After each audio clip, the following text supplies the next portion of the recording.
You're listening to Funk with Fate, a show about being a body and cultivating pleasurable relationships with everything. And I'm your host, Mackenzie McCormick. This podcast will explore how our embodied experiences connect us to the world through astrology, philosophy, dance, magic, and anything that invigorates our aliveness. What makes us feel the most alive? Big inhale, big exhale. Now let's get grooving. Hello, Hottie, and welcome to the show. Right now, it is 6:21 p.m.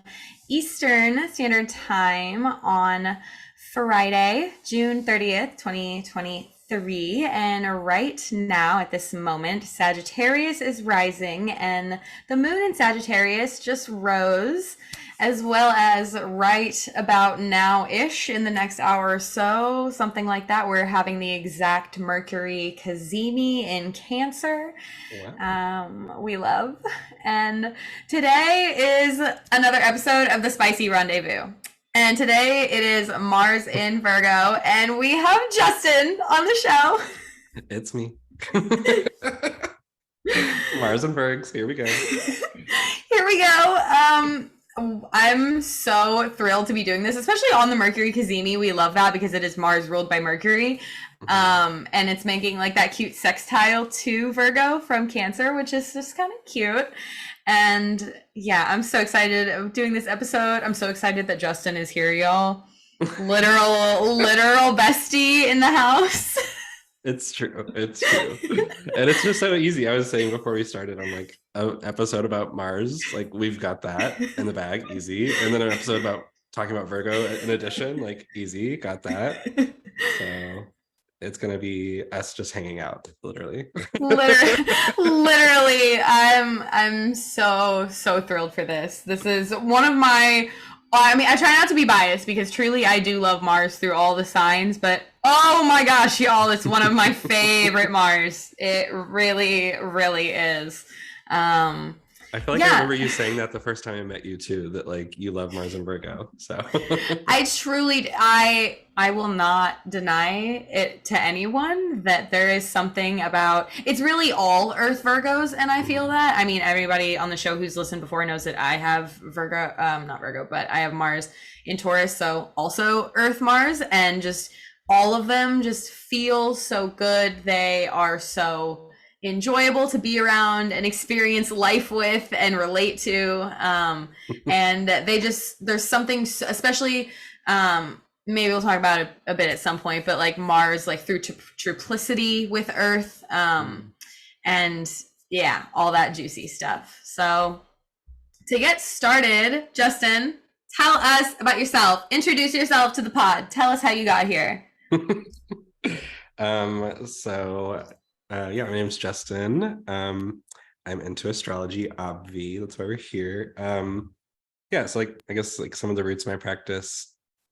Definitely love some like ancient techniques and whatnot, but also like really just like a person that looks at like the zodiac as, you know, the time of year, the seasons, the plants growing, like that kind of thing. So try to just look at it in that holistic lens, and then really enjoying that crossover where other cultures like view the year that way too, even if they're not, you know, using the same astrological language. There's like similar stuff like that. But yeah, I mean, Mars and Virgo, like, and we just knew like as soon as you started the series that we had to go in on it together. Absolutely. I was like, because we already do talk about Mars so much as it is. And so I was like, you're the Mars and Virgo person, period. Like, you actually don't have an option. Thank you. No option. Love that. But yeah, I also like I live in the Appalachian Mountains, like in the Blue Ridges and the Asheville area, the Cherokee lands, and grew up in Texas. Yeah, so I'm sure we'll get to other things along the way. I don't really want to like spend too much time on like serious intro. Yeah. I totally understand. Yeah. So let's get into Mars. So, of course, as we begin to talk about Mars, all the Mars episodes, before we really get into it too deep, start with, a sensitive content, potential trigger warning about Mars. Mars is traditionally considered a malefic planet, and we will be talking about sensitive things, sensitive topics that could potentially make you really feel some type of way about very martial things, such as inflammation, aggression, injury, illness, violence, anything of the sort, that can potentially be that can feel very laborious, emotionally, spiritually, physically, to discuss and engage with. So always be aware of yourself and your body at any point in time when listening to any of the Mars episodes. So yeah. The Mars in Virgo. So Mars in Mercury's house of exaltation too. Like Gemini and Virgo, it's where Virgo is where Mercury is exalted. You could say arguably Mercury prefers it because it's his place of exaltation. And it has this very just dynamic quality about it, no matter what planet is there. And it's Mars in Virgo is just so, I love it so much. Yeah, you go ahead. Oh, I mean, sure. I mean, you just want me to jump in on like Virgo in general, or just the relationship I have to yeah, that? I guess we can just start at the very, very top because we know it's Mercury. And so for you, as much as you're comfortable sharing about your chart, who rules, where's your Mercury, and where they're hanging out, and how that feels specifically through your experience of it. Totally. So I'm Virgo rising, and Mars is in Virgo in the first. So we go find my Mercury, and it's just right next door in Leo in the 12th house.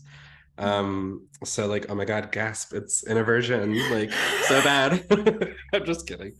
So we start there. We start with Mercury in Leo, but then also Mercury is like sandwiched in between Jupiter and Venus. So we're like, okay, like super closely sandwiched, y'all. Like we're talking like Mercury is like smooching Venus and Jupiter. We love. Yeah, it's like Mercury's being received by Jupiter because Mercury's retrograde, like started a retrograde in Virgo, I think, and then moved back into Leo. Same with Venus, like was retrograding back into Leo, and they were both just like heading towards Jupiter at the same time. So that's super interesting. And then like we keep in mind that third decan of Leo is Mars ruled, and the terms there, and the like column, like all the different kinds of measurements that you want to take, like it's all gonna come back to Mars. Like Mars is always ruling that last little bit of Leo, so we've got that. And then so if my Mercury's in Leo, then my Mercury's ruled by the sun. My sun is also right there in Leo in that same little pile up of planets, so everything in my chart kind of just points back to that same spot. But then like really Mars is the one that's kind of like owning that spot, or like honing in on that energy. So Mars definitely shows up a lot in my life. And like you said, the trigger warnings, like unfortunately that is just Mars. So it was like super hard at the beginning of my life, but at this point I've got a totally different relationship, so it'll be cool to like talk through those different things. Yeah, definitely. It's like it's just such a little Mars dominant pocket that gives it like so much juice. That's and then Mars is also in the Mars decan of Virgo. Mars terms of Virgo as well. Just like everything keeps fucking pointing back to Mars.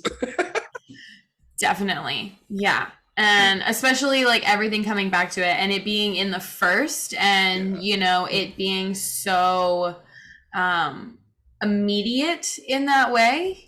Planets that are angular are always more immediate, but especially in the first house, it's bodily immediacy in a way that feels a bit more tender.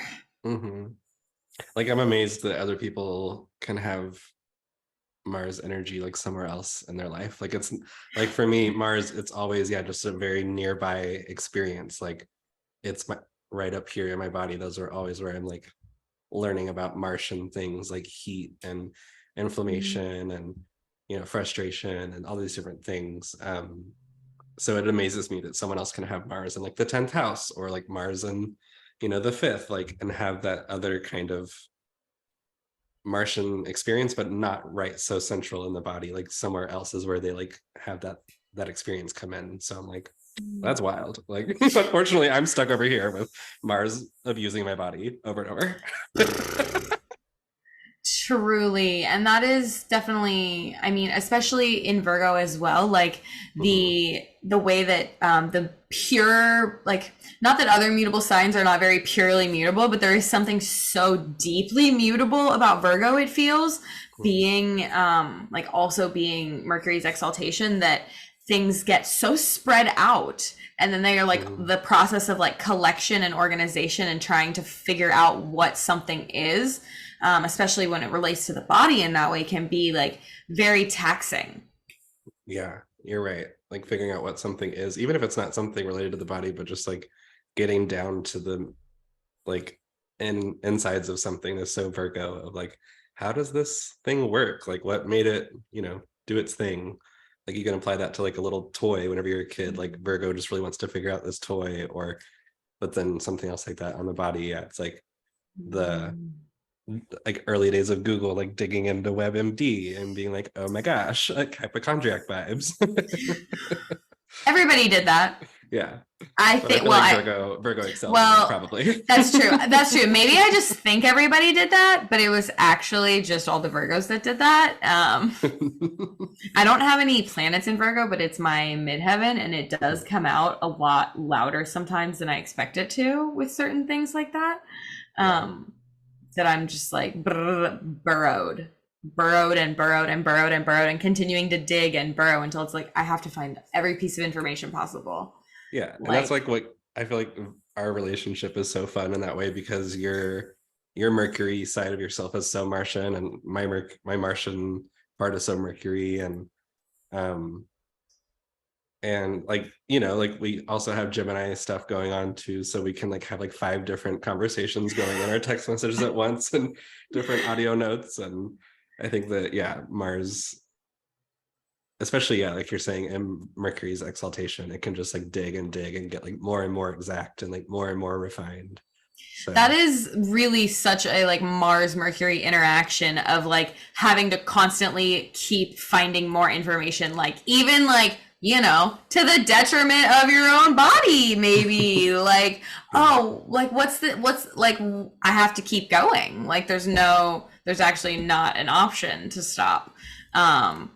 Which is very interesting, because then it lends itself to that, like the way that all of that is collected. And then it's like, you keep going, but then it's like, what do you do with it? What do you have? Like, you have to then organize it, or then process it, or do something with it in a way. Yeah. But then like, do you ever find whenever you do kind of liberate yourself from that idea of like, I can't stop, I have to keep going, that like you get a different relationship that pops up with that side of yourself, like, whoa, like I can't experience my Mars in a different, slower way or something? Yeah, because mine does fluctuate, because I do have slower Mars than you, for sure. Sure. The Taurus, that makes sense. Yeah, it definitely does like slow down like a lot at times, and then like can fluctuate between the like supercharge. Because for me, it's like Mercury Mars so closely conjunct, like so like on top of each other, quite literally. Like they're literally like, who's the top and who's the bottom? They're overcoming aspect. they're right, truly. And so like it then presents itself in a way that can be really fast and really full force, and then also like I could just sit here and then like marinate in what I've just uncovered. Nice. Yeah, that makes sense. Yeah, Mars and Taurus, just like soaking in the lesson. Yeah. But then I love the way that you like bring, that's something that I think I've even told you, that I love like listening to your voice notes and being like, oh my God, there's just so many pieces of information in this. Like there's literally, and that's something that I appreciate about Mars and Virgo so deeply, because it's so many pieces of information that are always so like thrilling to experience in a way. that I love the way that ends up like being able to tell a story that kind of almost keeps you on the edge of yourself. I feel like that's probably my Mars or my Mercury in Leo, like really loves to be like a storyteller and like, but then also like having the Mars in Virgo, it's like, I need to tell you all the good details of the story. Like I can't leave details out. And that's like something that like, I have this best friend, he's also got a ton of like earth placements, and in college, you know, he would try to give me some tea, and then I'm like, but like what actually happened? Like I need to know what, like set up the story. And like one of my other Virgo friends is like in the room, and I'm like, Emily, like what actually happened? Like tell me. So she'll give me like the Virgo lowdown. And I've just had a lot of fun Virgo relationships in my life, and anytime I meet a mutable person, we jive. So yeah, because the devil is really in the details. That feels like such a good Mars in Virgo statement. It's so true. Unfortunately, you have to using that word. Unfortunately, yeah. Because that really is how it feels, getting down to the nitty gritty. Insufferable kind of energy. Until you have Neptune oppose your Mars, then all bets are off. We'll get to that. Yeah, but it's in such a lovable way, though, honestly. Like, it's insufferable in a really lovable way, because to me, there is something so lovable about an insufferable Virgo that's like, hey, did you know that there's all this information, all these details that I care enough to fucking give you? Like, yeah. I don't know. That's so special to me. Yeah, and like without even being asked, we're like, but like you need this information. Like you obviously, like, come on, like why wouldn't you want this? Like precisely. We're being helpful.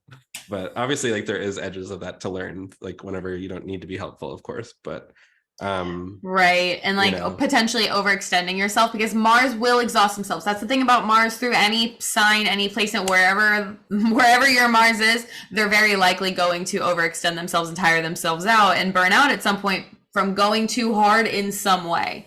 Unless you have like the most finesse relationship with Mars of any person ever, in which case I bow down to thee.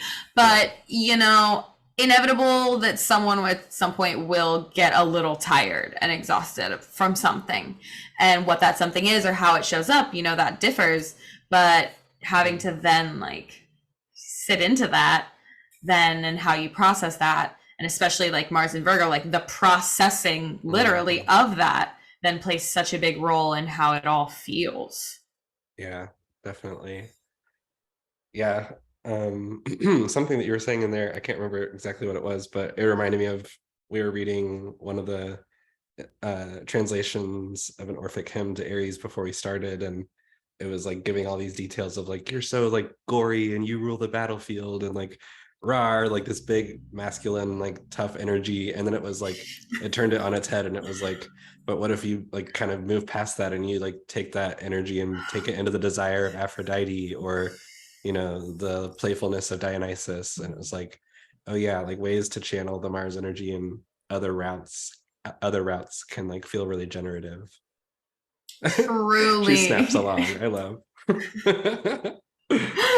The video version on this one's gonna be super juicy, y'all. I don't usually say that until the end. I was doing earlier that I was like saying it in sticky caps, and I was like, oh no, people might not catch that on the audio, but maybe hopefully in the video. Not the sticky caps. For the overcoming aspect thing, we always joke about that. Truly, yes. Yeah. Honestly, yes, we love a good juicy video version as well. But yeah, do you want to speak more about like your relationship and experience with your Mars? Yeah, definitely. I think there's two parts of it, like obviously Mars and Virgo, but then also just like having a Mars in the first house like has its own signatures, even without the Virgo. But I feel like having Mars in my first house, I'm just the kind of person that wants to like get up and get out of the house and like go do something, like go accomplish something, and not in like a capitalistic like make money and like build a business kind of way, but just like I want to like get up and go out to the coffee shop and drink a chai and like feel like alive for the day, and like I'm kind of like doing something with the day. That's kind of Virgo there, like making sure to like use it to its best ability, I guess, or like And honestly, though, that's like such a real thing, y'all. Justin, you will send me audio notes or text at the like earliest or latest hours, and I'm like, what the fuck is Justin doing awake right now? And you'll be like, oh yeah, I was just da da da da doing this, or da da da, I was at the gym, and I'm like, baby, when do you sleep? And like, look, I'm not that much better. I'm not gonna throw shade when I know I'm also like, guilty. I was also awake. You were like, I was staring at the moon. I was like hanging out with my dogs, but I didn't reply at that time. Admittedly, yes, I'm usually also awake. Not all the time though, but no, I will say though that like the early morning stuff came around when I went through all my 6th house transits, and I was just like, oh, like schedule is so important, and like if I need to, you know, get certain things done that make me feel good, I kind of have to like carve out space for it. So yeah, sometimes I just, also my dog eats breakfast super duper early. Like she will move that time earlier and earlier and earlier each day, it seems. And we're just like, dude, go back to sleep. It's like 4 o'clock. absolutely not. No, lay your ass back down on that pillow, chill it out. So vocal though. But anyway, so that's dogs are truly so Mars.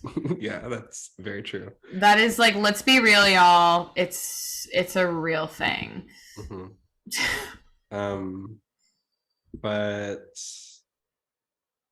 oh yeah, so just like kind of that energy of getting up and getting out of the house, like Mars and Virgo just kind of keeps me going. Like I just feel like I have to kind of keep doing things, but then there's an edge to that, like a sword edge to that, you know, where I overheat so easily, you know, like if I'm constantly going and I'm not really like taking time to like retreat back inward or have some like yin energy, then I really just burn myself up and burn myself out. And that was like, you know, easier to kind of bounce back from when I was younger. But, you know, as you age through your 20s and get into your early 30s, it's just like the body doesn't really have as many resources anymore to bounce back like that. So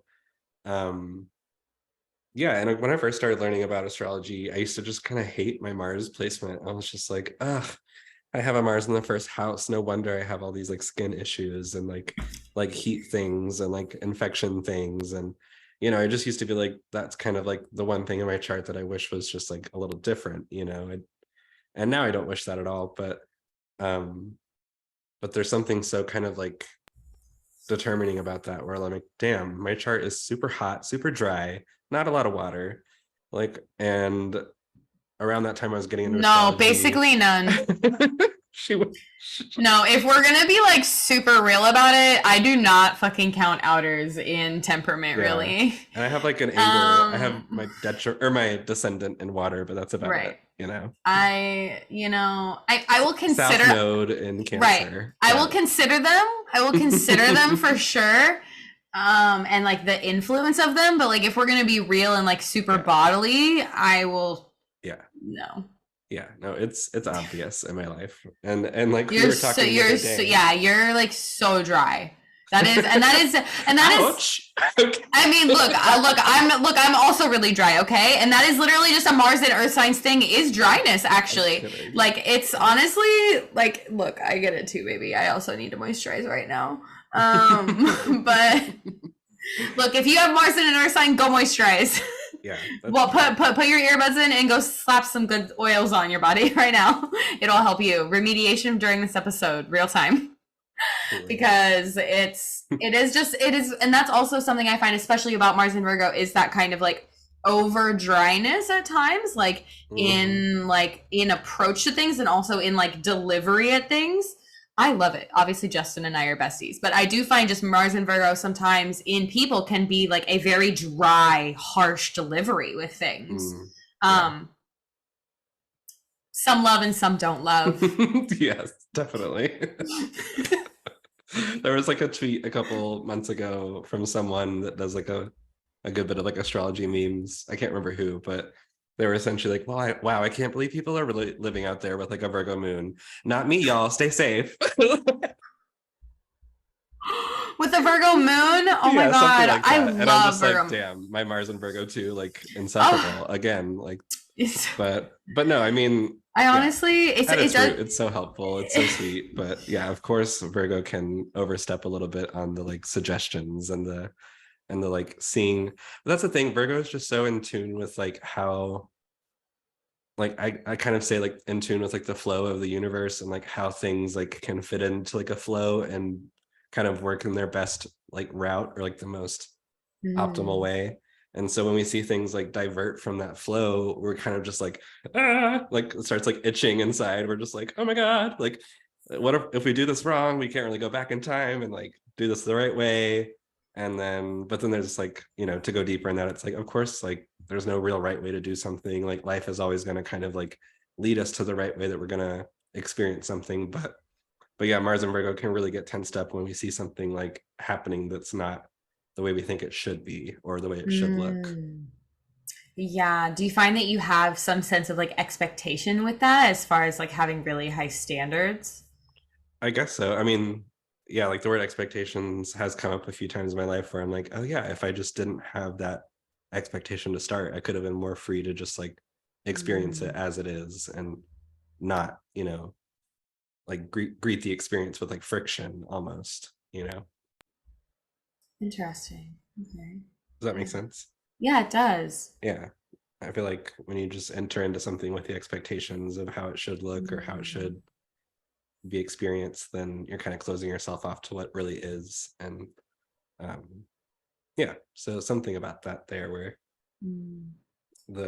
and I think that there's different, you know, parts of the sky we can talk about, like control, where like maybe we might attribute that to more Capricorn stuff, or like, you know, or a Martian thing in other ways, like in Aries or Scorpio. But I think the Virgo thing is just like that tight gripping inside of like, this is how things should be, or like, and it's like this internal thing too. And if Virgo in medical astrology can be about like the small intestine and like where we're processing things internally and the guts, like our internal microbiome, our internal environment, that kind of thing. I kind of got lost in what I was saying there, but I think there's something there. It makes me think of like the literal way that we digest information and how we then like process it, and how through that very martial lens, it can then feel like hot and spicy for your body internally to experience that and to understand all of that and how it then contributes to you and how then applies to you and influences you. And then essentially kind of being able to like step back and decide how it influences you in that perception factor. Yeah, definitely. I think Mars and Virgo is prone to frustration, but then when you give yourself that like pause beat to like not react in that, you know, typical way, or like, when you're like what I was saying earlier about tensing up about like, oh, they need to do this thing the right way. Like if you drop that tension and you just like let things naturally occur, I feel like there's this like different freedom that I experience inside of my Mars. I think that's kind of why I asked you about that earlier for you, because I was pondering it myself today. But yeah, and I think that that's just something I'll kind of always have to learn to like monitor and temper and like work with in my life, is like just not letting that like ping pong back and forth between the Mars and the Mercury like just get too strong. the ping pong get too strong. That's like that is so real. Truly, that is so real. The ping pong get too strong between them. Yeah, because they do, like, they really, that's the thing about Mars and Virgo. We've even said it like over text, like they never miss a beat. Like they really never miss a beat because they're always with it. There's always something to do. There's always something to understand. Like they're always with it. And it's that mercurial, fast moving Mars that like gets the Mars and the Mercury really like buzzing in a way. Yeah, no, I'm known for like catching people at their worst moments because I'm just constantly watching. Oh, I love that. I love that. Honestly, like the people, the like the super secret people watcher. Kind of like where it's like it's not like, you know, it's like with your friends and stuff where you're all in a room and they do something super embarrassing and nobody else is watching, but you're sitting across the room doing that Virgo stare where you're like, I saw that. And they're just like, oh my God, of course you saw.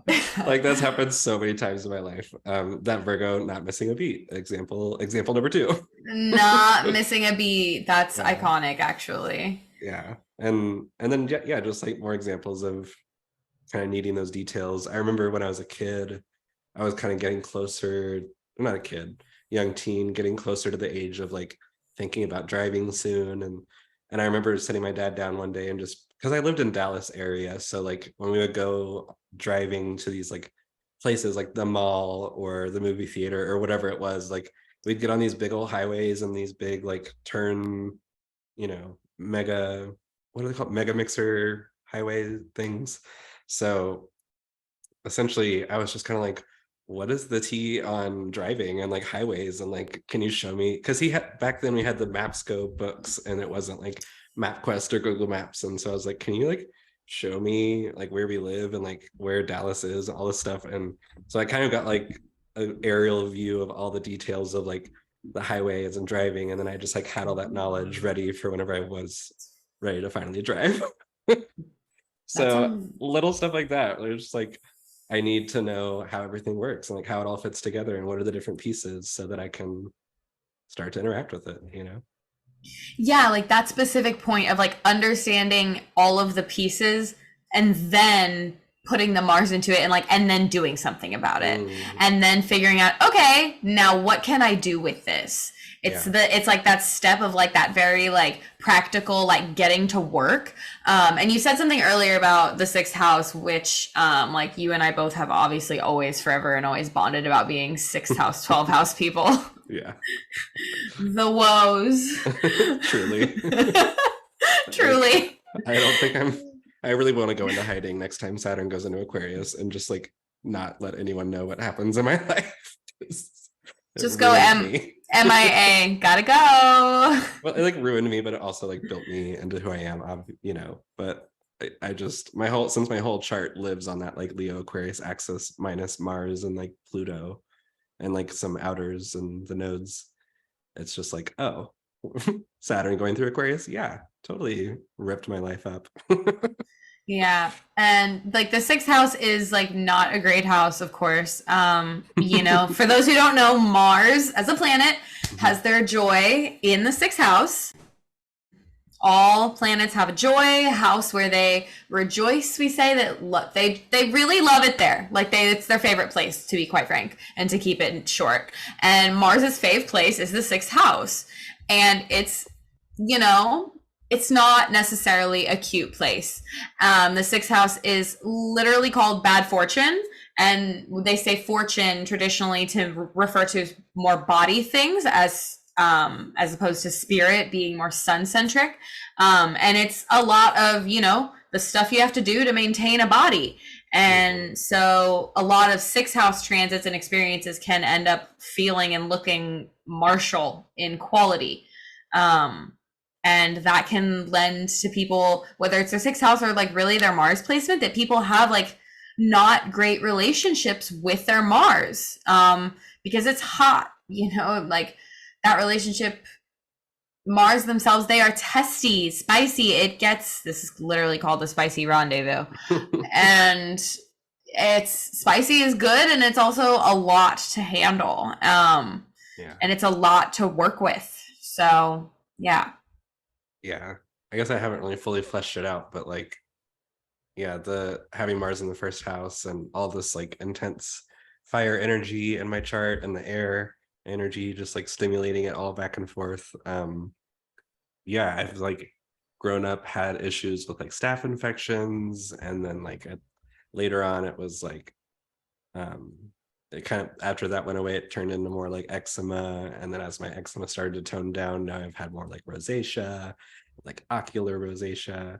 One time I had shingles recently. I just get like random ass like I'll go to my acupuncturist and we use the same exact like coconut oil cream thing that we use for gua sha the last time, but then like this week it gives me a weird reaction on my skin, and I'm like, okay, now I've got these itchies for the next week for no real apparent reason. It's like we've used that same exact product last time that I was here, and then of course this time Mars just wants to inflame about it. Mars wants to inflame about it, honestly. And so when I go through Mars squares, usually that's when I can kind of like know that I need to be tending to my body a little bit more, because that's going to bring up something, whether it's not always the same thing where it's like the same flare up happening again. It can be like a new layer of it, a new interpretation of it.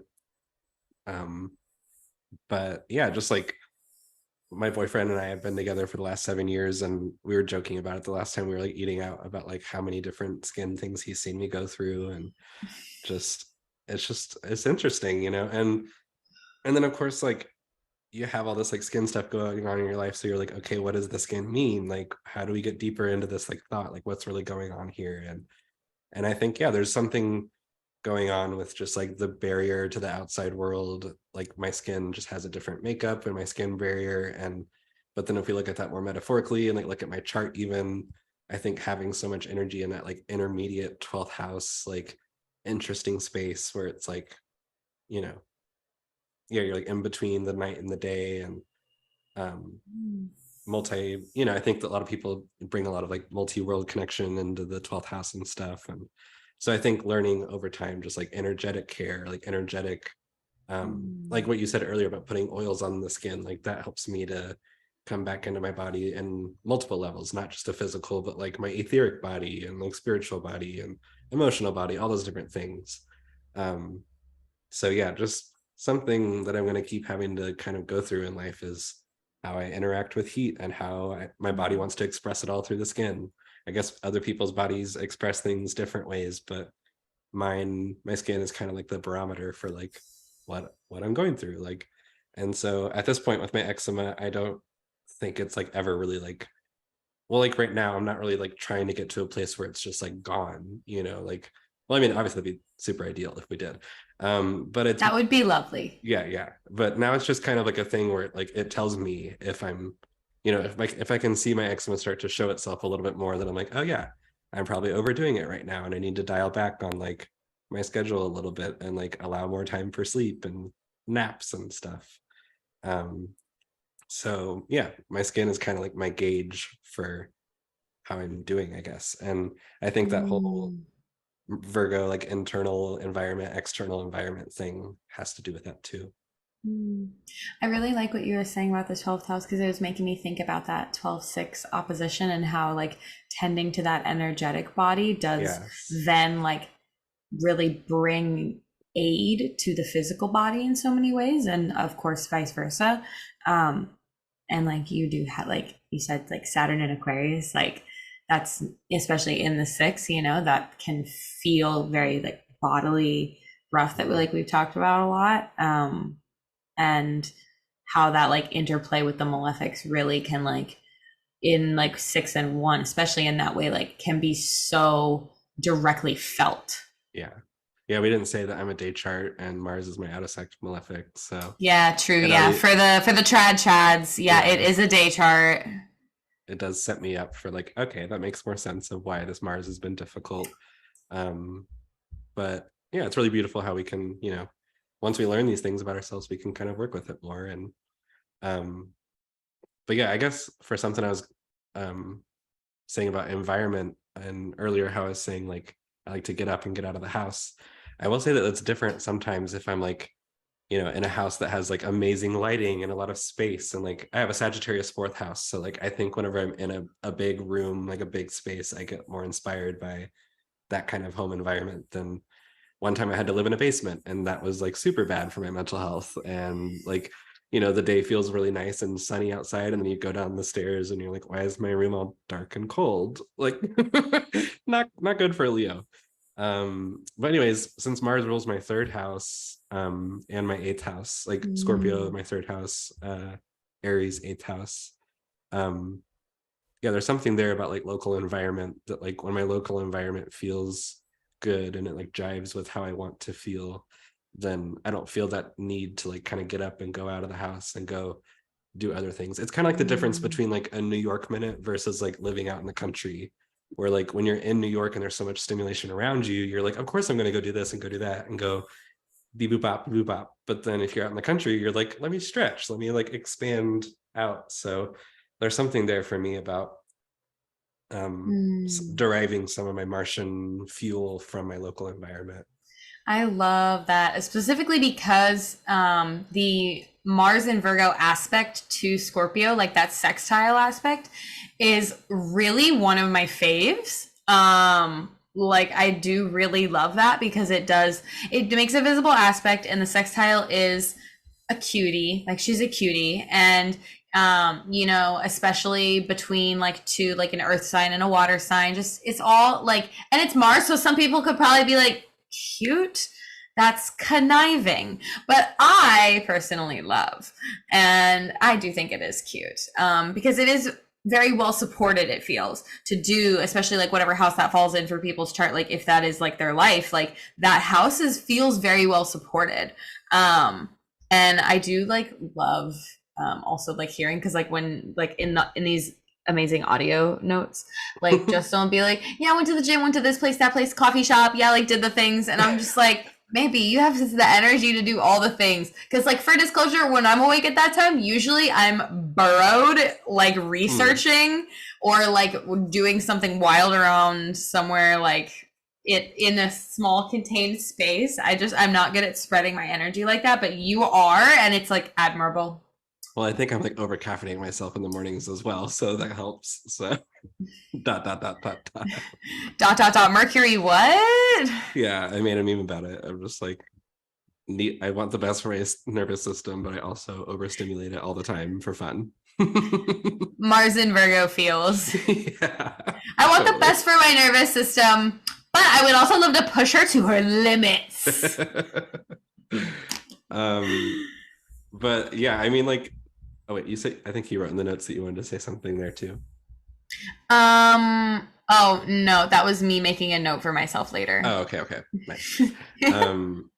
But yeah, I mean, Mars in Virgo is just so funny. Like, I was thinking about how one time, or not one time, this is a continual thing, but I'm very much like a chips and dip. Okay, let's just stop. That's so mutable. I just want to talk about how the fact that you and I are both so mutable and so fixed, and that the fact that you were just like, okay, so this one time, and then you were like, actually, this is a recurring event. I would just like to say it's a fixed event that reoccurs. Thank you. And that's just so. That was a lie. It was not one time. This is a many a time thing. Yeah, that's happened on a few different podcasts where I like I start to say this like weird like thing, like one time this thing happened and I'm like, wait, no, it's actually happened a lot. But I'm very much like a chips and dip girly, like chips and queso or chips and guac or whatever. And I think Mars and Virgo is the kind of person that's like mentally like analyzing like how many chips do we have and how much dip do we have, and like how much dip can we have on each chip before we like, I don't want to run out of chips with having dip left, and I don't want to like have so many chips left at the end and like no dip. So I'm like, what if, God forbid, you put too much dip on the chip and the chip breaks? Well, then you just like make it a chip sandwich, but and then they fuck. But like, yeah, if I'm eating by myself, I guess I can kind of like manage that expectation and do that mental gymnastics for like chips and queso. But then if I'm eating with like a group of people, I think that Mars and Virgo starts to sweat, and it's just like, oh my God, what if I don't get enough of the chips and dip? And we do this wrong. We like don't. Like, do you hear me right now? That's how ridiculous Mars and Virgo is. It is ridiculous, but it also, like, on a meta level, makes me think about like how broadly that can honestly apply to like so many things. It's like, oh no, what if I don't have enough of this for like this specific use? And like, what if I don't split the ratios correctly? Like that, and that feeling of like, oh fuck, there could have been this like error in judgment about how much or little was needed of any one thing, even if that is like an emotion. Yeah. Even if it's chips and queso. Right. It's like anything. Yeah. Literally, which we love. There's also something recently where when I was texting you were at NORWAC, and I was like, oh my God, Justin made a spreadsheet. I don't know if we're going to talk about what the spreadsheet included, but I'm fine to mention what okay, the spreadsheet period. Let's pop off then. This was a great spreadsheet. I would just like to say I was at NORWAC and Justin was not there, and Justin was supposed to be at NORWAC and like big fat tear. In my heart, Justin was like, okay, so let's talk about the fact that I was in denial that Justin wasn't going to NORWAC, and I at multiple times like, when is your flight? I'm like, girl, I'm not going, remember? I'm broke. Saturn came through and opposed my second house ruler and said no. It quite literally went just like that. Yeah. And astrology be astrologizing, unfortunately, sometimes. Yeah. But yeah, and I was at Norwalk and we were texting, and Justin comes through and drops a spreadsheet in my inbox casually, like middle of the afternoon, I swear to God. And I was like, first of all, King, detailed daddy out here. But yeah, share with the crowd what the spreadsheet was. Well, we were like giving our little tea back and forth on like some different factors of Norwalk that we get annoyed with, which is totally fine to be annoyed with, things about an event. That's not the end of the world. I can't get canceled for just that. Come on, scheduling errors, I wish that I would like to see this and this, endless things like that are, whatever they are.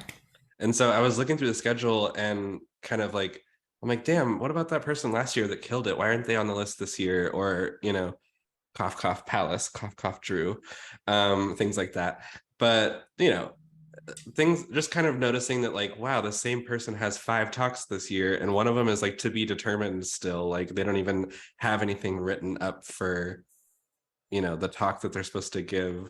So I'm like, why are all these spots being given out whenever like that could be 4 different talks distributed to 4 different voices in the community? And like if this person doesn't even have 3 talks prepared, why'd you give them 3 talks? Like, and so then I was like just noticing so many repeating names, and I was like, you know what, I'm about to copy this whole schedule over into Excel and reorganize it and just see who's got like 3 or 4 talks, who's got 1 talk.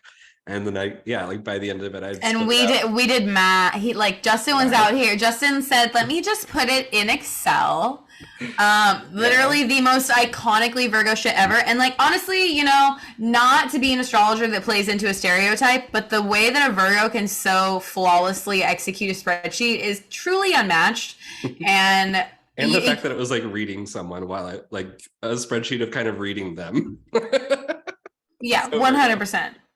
So Virgo. Essentially, it was kind of like, wow, there's 8 people that have 1 talk, and then like these it was something kind of like if all the people that had like 3 talks, if they just lowered them down to like 1 talk, there would be like 32 more spaces for talks.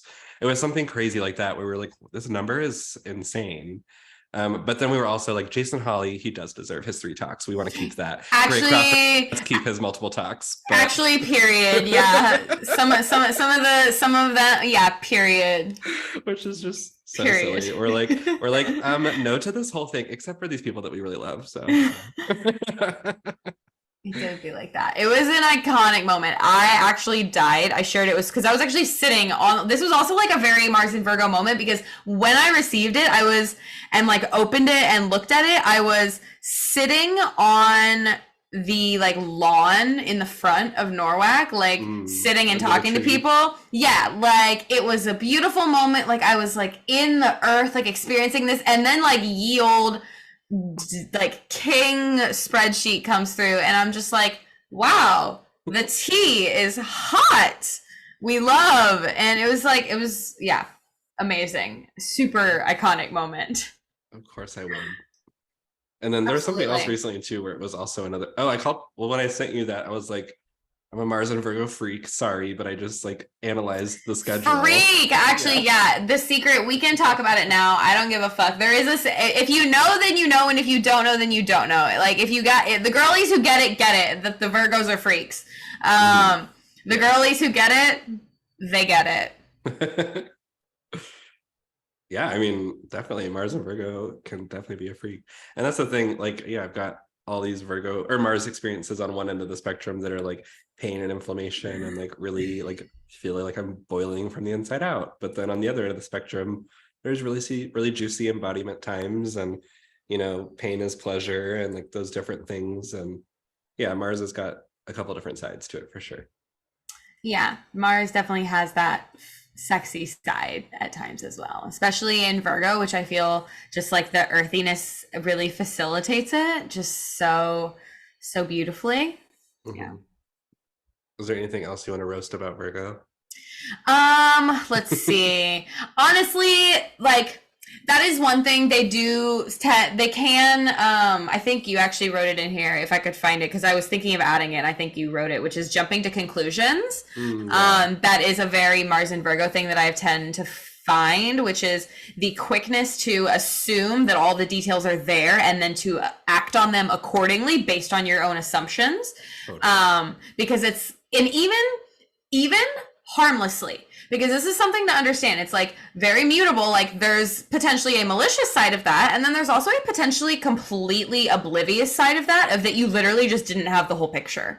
Exactly. And then that's where the Mars like frustration really comes, of like, I didn't have the whole picture and you're mad at me for acting because I didn't know everything, but I thought I did.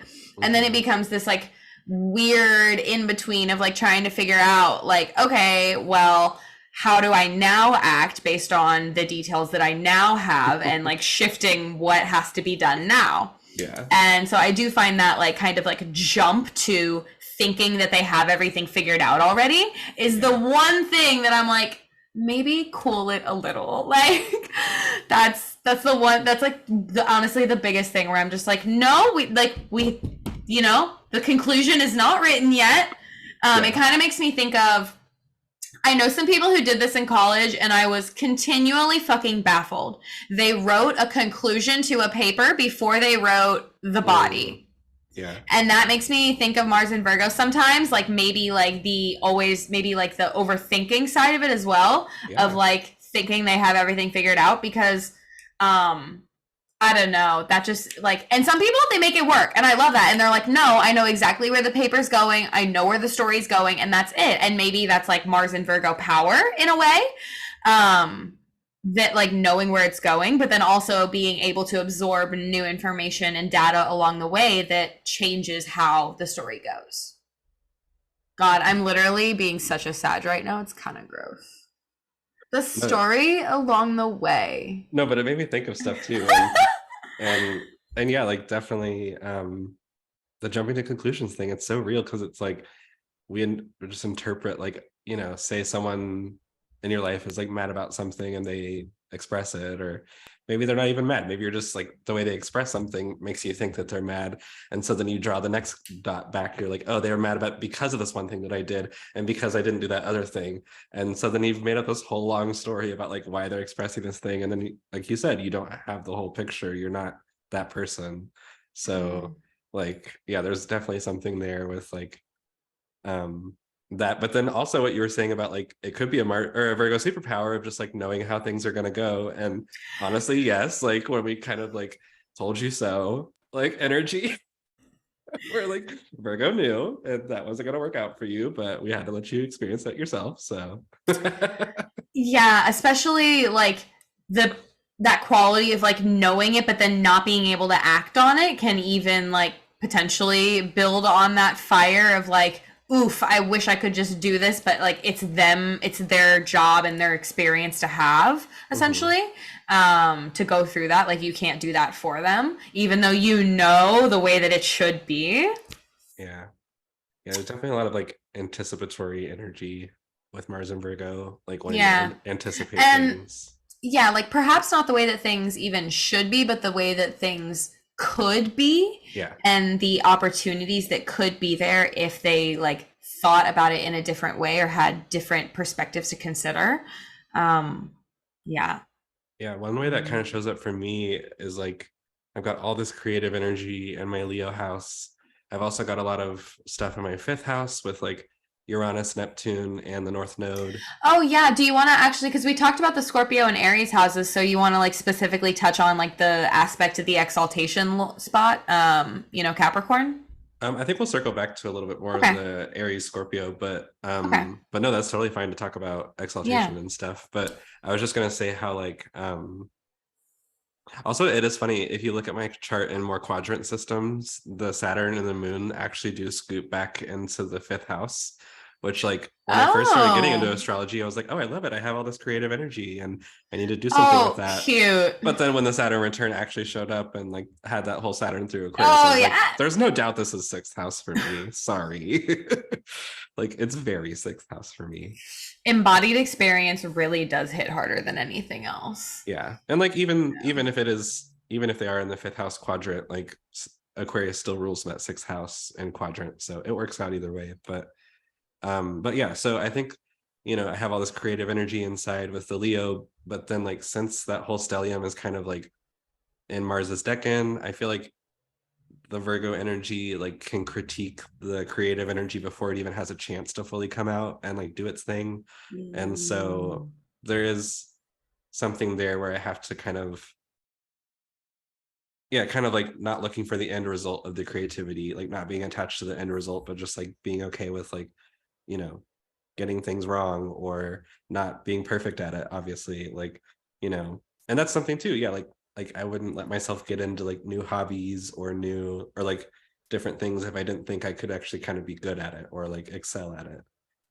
So there's something with my Virgo energy that kind of like can critique the Leo energy and something I have to kind of work with there, that like 12th house, first house stuff. And yeah, like having a lot of fifth house energy, but it all kind of comes from this far off place in the 12th. It's like hard to pin down these like expansive ideas that I get. So I found over time that I need to just have a bunch of notes in my phone and like, while I'm driving and I'm getting this like, idea while I'm in transit going somewhere, I need to like pull out my voice notes and just like record something for myself, because if I try to return to that same thought 2 hours later in my brain, it's like not the same thought anymore and not identifiable and like just weird. It's weird. So wow, the Mercury power of the Notes app, truly.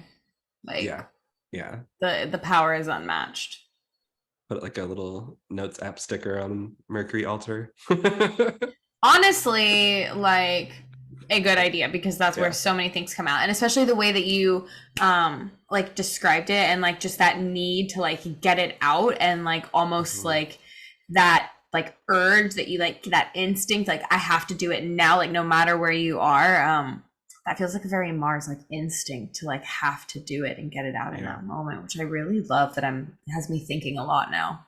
But the frustration builds where it's like, if I see this vision of like say whenever I design like an herbal product and I'm like, oh, the label could look like this in my mind, and then to actually achieve that vision, I know that I have to have like enough time and space to really like, because creativity is so weird and interesting where it's like it has to swell up inside of you enough to kind of spill outside of you.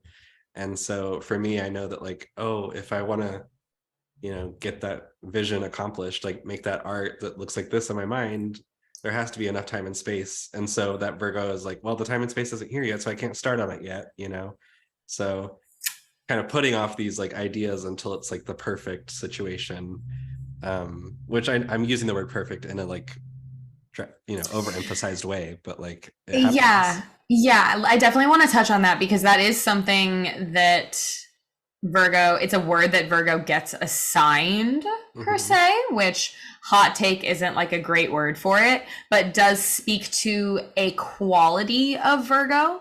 And you can think of like perfect or perfection in a way that you can also think of like optimization. Like it's only perfect because it has been perfected. Like it's like gone through that process of like optimization and truly like editing to let it become its most perfect form, whatever that looks like for each thing. Like it's not a set thing. And how often Mars in Virgo, like as a very literal interpretation, can get aggressively perfection, can have, I guess the way to say it would be that it can be a very aggressive form of perfectionism. Both to others maybe harshly, but then also directly to yourself as well. And those like that jumping to expectations bit as well for yourself. And then being very harsh on yourself as a result when you didn't have all the details yet. And then also my Mercury is Cazimi, all those planets that are snuggled up to the sun. As much as I love that, I'm like, those do come with a little bit of complication. And not in the typical way that I hear people say, like, oh, the planet is like burned up by the sun and like you don't have as much access to it or something like that. It's more about what you were just alluding to of like, I didn't see the whole picture there. Like, I was really excited about this one thing, but it turns out there were other details I kind of was overlooking, and that changes the whole situation. Exactly. And then once you have the whole picture, you're like, oh, well, that's not what I anticipated. And then you have to change course. And then you have to do the thing of like, all right, my momentum was going this way, and now I have to abruptly change it, which is a very mutable experience. It's a very mutable experience of having to like very quickly shift and pivot what you were doing based on a new condition, a new environment, a new idea, whatever it might be, that has then inspired you to do this different thing. And then it's Mars, so it's so very visceral, that doing. Yeah, let's loop back to some like Scorpio, Aries, like 8th, 3rd stuff. You mentioned a little bit about the Scorpio and like the 3rd house, but yeah. Let's see. I mean, you could probably help to reflect back a little bit of some of that too, but definitely for the 8th house side of things, I don't have any planets in there. But right now I'm like in an 8th house perfection. The North Node's about to move into my 8th house. My progressed moon is at my 8th house. So it's a little much. Perfect that you're coming to me for this podcast at this time, because I just got 8th house things locked in for the next like million days. That was another Mars and Virgo freak moment that I did. I was like, let me look at the countdown of like, how many more days do I have until the 8th house year is over? And that was kind of cool to look at, like, 61 days or whatever it may be. And then I got like more curious, and I was like, well, what about the nodes, and what about the progressed moon? And then when I saw these numbers of like 500 or 600 days, I was like, no, why did I look at this? But yeah, I mean, having the ruler of my 8th and my 1st house, I guess we could easily just be like, this person might go into debt. And yeah, it's happened. Astrologer good, but so bad. Yeah, so frustrating. So I don't think I want to go into like terrible detail about that, but just, it plays out that like, the Aries part of my chart is related into like personal topics for me. Like those topics become personal because it's in my 1st house. Yeah, for sure. Yeah.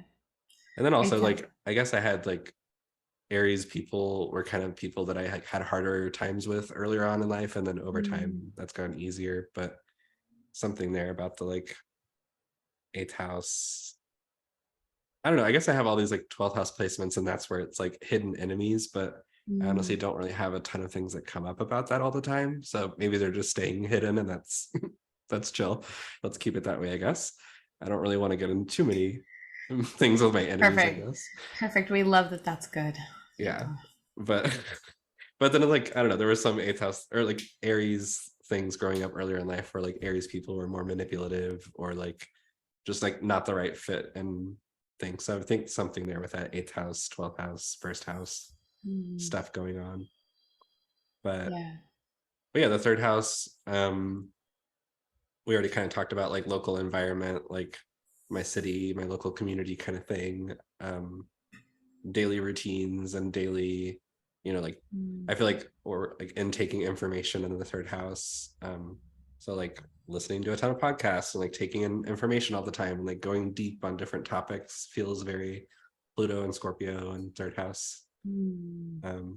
Yeah, curious if you have any other thoughts of ways it shows up. I was actually thinking about that because you do like listen to so many podcasts, and you also like listen to stuff and do stuff like that like while you're so active and like doing stuff around. That's like something that I have like thought of, because like obviously you'll like send me voice notes like in the car or like going some other place or like just like, and you like describe doing things and being all over, and I'm just like, what? I love it. And then it's like all of the information, it feels like it's this, maybe this is also like a potential Mars and Virgo like boil down, but it feels like the information intake is a power source for you. Ooh, interesting. Like in a way that just doing that and then absorbing that at that time, like then gives you this like juice to go. Yeah. Yeah, because it's like I either want to listen to music or I want to listen to something that I'm like interested in that's gonna like just fill my brain up with more information. Very, very Mercury and Mars together. Yeah, very much so. Like keeping the juice going for Mhm. sure. And Yeah. then I'm thinking about too when I had like a third house perfection when I was what 26, right? Hmm. Um, that was when I was doing a lot of stuff in my local community. I started to like work at this like flower farm who had set up at the farmers markets, and I started to do floral design at like one of the local restaurants that my boyfriend was helping to open at the time. And it was like when I look back on it, I wasn't as into astrology then, but when I look back, I was like, oh, cool. I was bringing some of my gifts to like local community and finding ways to like, plug my. I guess maybe the flower stuff started in the prior Venus year, and then when I moved into that third house here, it moved more towards that. And then, but there was something there. Yeah. Wow, I love that. That sounds like the most beautiful third house here. Yeah. Sounds so nice. Yeah. I think, yeah, the Venus close to Regulus, when I put my Venus work out there, it does seem to get recognition. Like Mm. there's still people like to this day that kind of remind me about like different, like flower arrangements I did, or like things I posted back then. And then one time I got to do my friend's flowers for her wedding because she had seen my skill back then, and she was like, whenever I get married you have to do my flowers. And then she actually like kept it up, and I was like, at that time I wasn't as practiced, and I was like, are you sure? Like I'm not, like Mars and Virgo, like, oh my god, what if I don't do it as good enough a job? But What it if it's ended up not being, full? Yeah, what if it's not yeah, flawless? like what if I don't give you the experience that like could be its best, but ended up being awesome. And I was like hella proud of myself after, and like seeing those flowers go down the aisle, I was like, I did that, hell yeah. Mm, that's amazing. That's such a cool Yeah. experience. You're And like, I guess that's I did something too that. that's changed. Sorry to interrupt. I guess that's something that's No. changed for me over time, is like probably the way the Mars and the Leo stuff gets related, where like, yeah, used to not really wanting to like, be boisterous about myself or like proud of myself or that kind of thing. But then at this point in my life, like loving that and like being, you know, totally fine with like gassing myself up. And you've gotten to experience that. I feel like your Martian energy gives me permission to be Martian with you. And so yeah, I feel like you've seen. Who, me? Yes, Me? you. I shamelessly will inspire and invite anyone to be Super Mars because I love it so much. But that's obvious. I'm literally doing a whole series on Mars because I love them so much. But yeah, I love seeing it, honestly.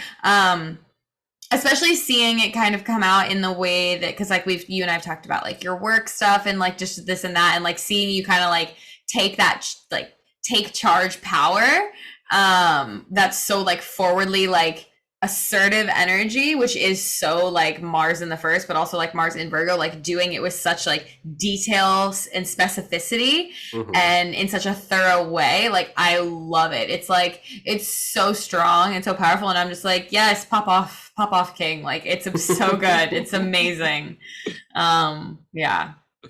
Yeah. And it's funny that I was born with, my son is like 29 degrees and 54 minutes of Leo. So it's like literally just like minutes away from Virgo. Um, and like I think I said this in another podcast, but like growing up, I kind of like didn't even tell people that I was a Leo. I would just say that like I would like, because I had friends that were Virgos, and I would just like, we had like a Virgo club essentially. And I would be like, yeah, I'm a cusp. I'm like born on the last day of Leo, like the first day of Virgo, like. And I was, I know like people hate the word cusp, but like cusp energy is there. Like it is, Well, it's, especially like specifically for you because it's so close to Regulus, yeah, and it's like it's that cusp specifically. Not that all of them don't have their own unique energy, but like the Regulus yeah, energy, it's cute. it's cute. Yeah, Yeah.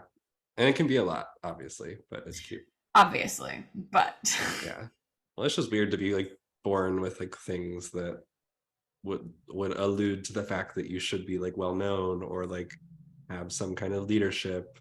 So I think I've always just kind of been like not on edge about that, but just like A little trepidatious because I've had other, maybe that's part of the 12th house stuff. I've had other people in my life that are like bad examples of like how a leader should be, or like someone at the top like really abusing their kind of power. And so a lot of my regulus lessons have been about like making sure that what I do comes from the heart, and then it's like pure, and it's not like weird intentions and stuff like that. So I'm very, I think Palace said recently that like having an Aquarius placement is like having an ideological radar, and me being like, that's culty, like because I just feel like I can see through dynamics really easily, and that's something that my 12th house brings up a lot, is that. So I don't even remember what we were saying anymore, but something along those lines, but I love that. Something that you said before was making me think about like experiencing Mars, bringing me back to like thinking about Mars in the body and like physically experiencing it. Of course through Virgo, but also like through the first house specifically for you. Like, is there any more you want to share about like the bodily experience of that? Yeah. I feel like I've always enjoyed doing like complex things with my body. Like growing up, I really liked gymnastics. Like right off the bat, it was like something that I got into, and then I kind of got like injured at one point, like broke some fingers, and then I kind of just like forgot to go back after that. Like something else took my interest, and I, my Gemini self went off to something else after that, and I was like years later watching the Olympics, and I'm like, oh my god, I should have stayed in gymnastics. I could have been in the Olympics. T. I mean, everybody that's in gymnastics wants that. I feel like everybody who also has ever done a sport, like, or at least a sport that's like in the Olympics, has thought about that. I'm like, oh, what if that was me? Right. But especially a regular placement. Period.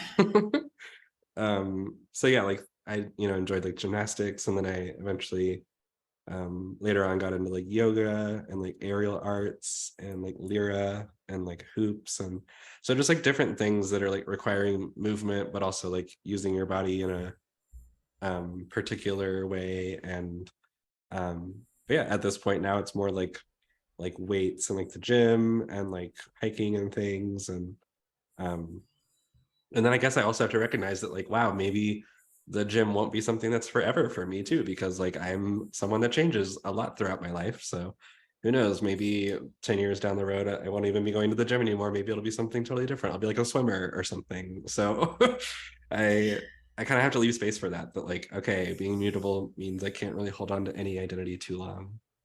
Yeah, that like your ability to like, especially whatever you're doing with your body, has this changeability that is a constant in a way. It's like that, that whole cheesy saying in life, like the only constant thing you can rely on is change. But the sort of comfort in that of like knowing that like there's always going to be something new to feel and discover. Yeah. And like my chart is 90% fixed, but then this like mutable angles really gives me a lift on getting out of that, because otherwise I'd probably be like the most stagnant person ever. Rip. But yeah, I mean, but I've had this theme of like injuries kind of taking me away from something, where I was in yoga for a long time, and it was like my daily in and out of like every day, just like so deep in my body. Like there was, like doing aerial yoga with a yoga swing, I was like folding my body into all these crazy positions, and was just so like open and flexible. And then I think I technically was doing chaturanga wrong the whole time I was doing yoga. I was like kind of like crunching down into my shoulders too much, and I wasn't like going like forward and down. I wasn't making like that 90-degree shelf. I was kind of like just doing like a push-up or something, like just doing something with wrong form and thinking I was doing it right.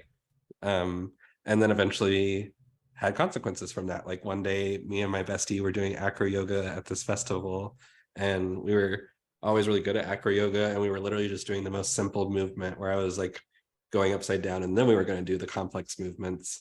But like on the way into that flow, like my shoulder just like did this weird pop, and it was like, what?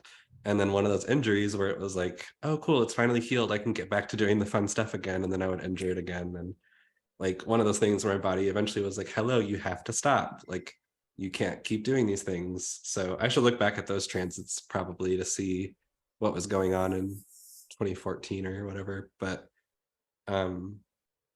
yeah, like themes like that were like, okay, I kind of had to stop yoga. And then eventually when I wanted to get back into it, it just never like clicked the right way again. And I never got back to that same place with it. And it was like this longing where I was like, oh, I really want to, like the Virgo stuff where I was like, oh, I really should do yoga. I know it's best for me, but then I just can't get there. And then eventually just had to find something else. And that was when like bar and like the gym came in.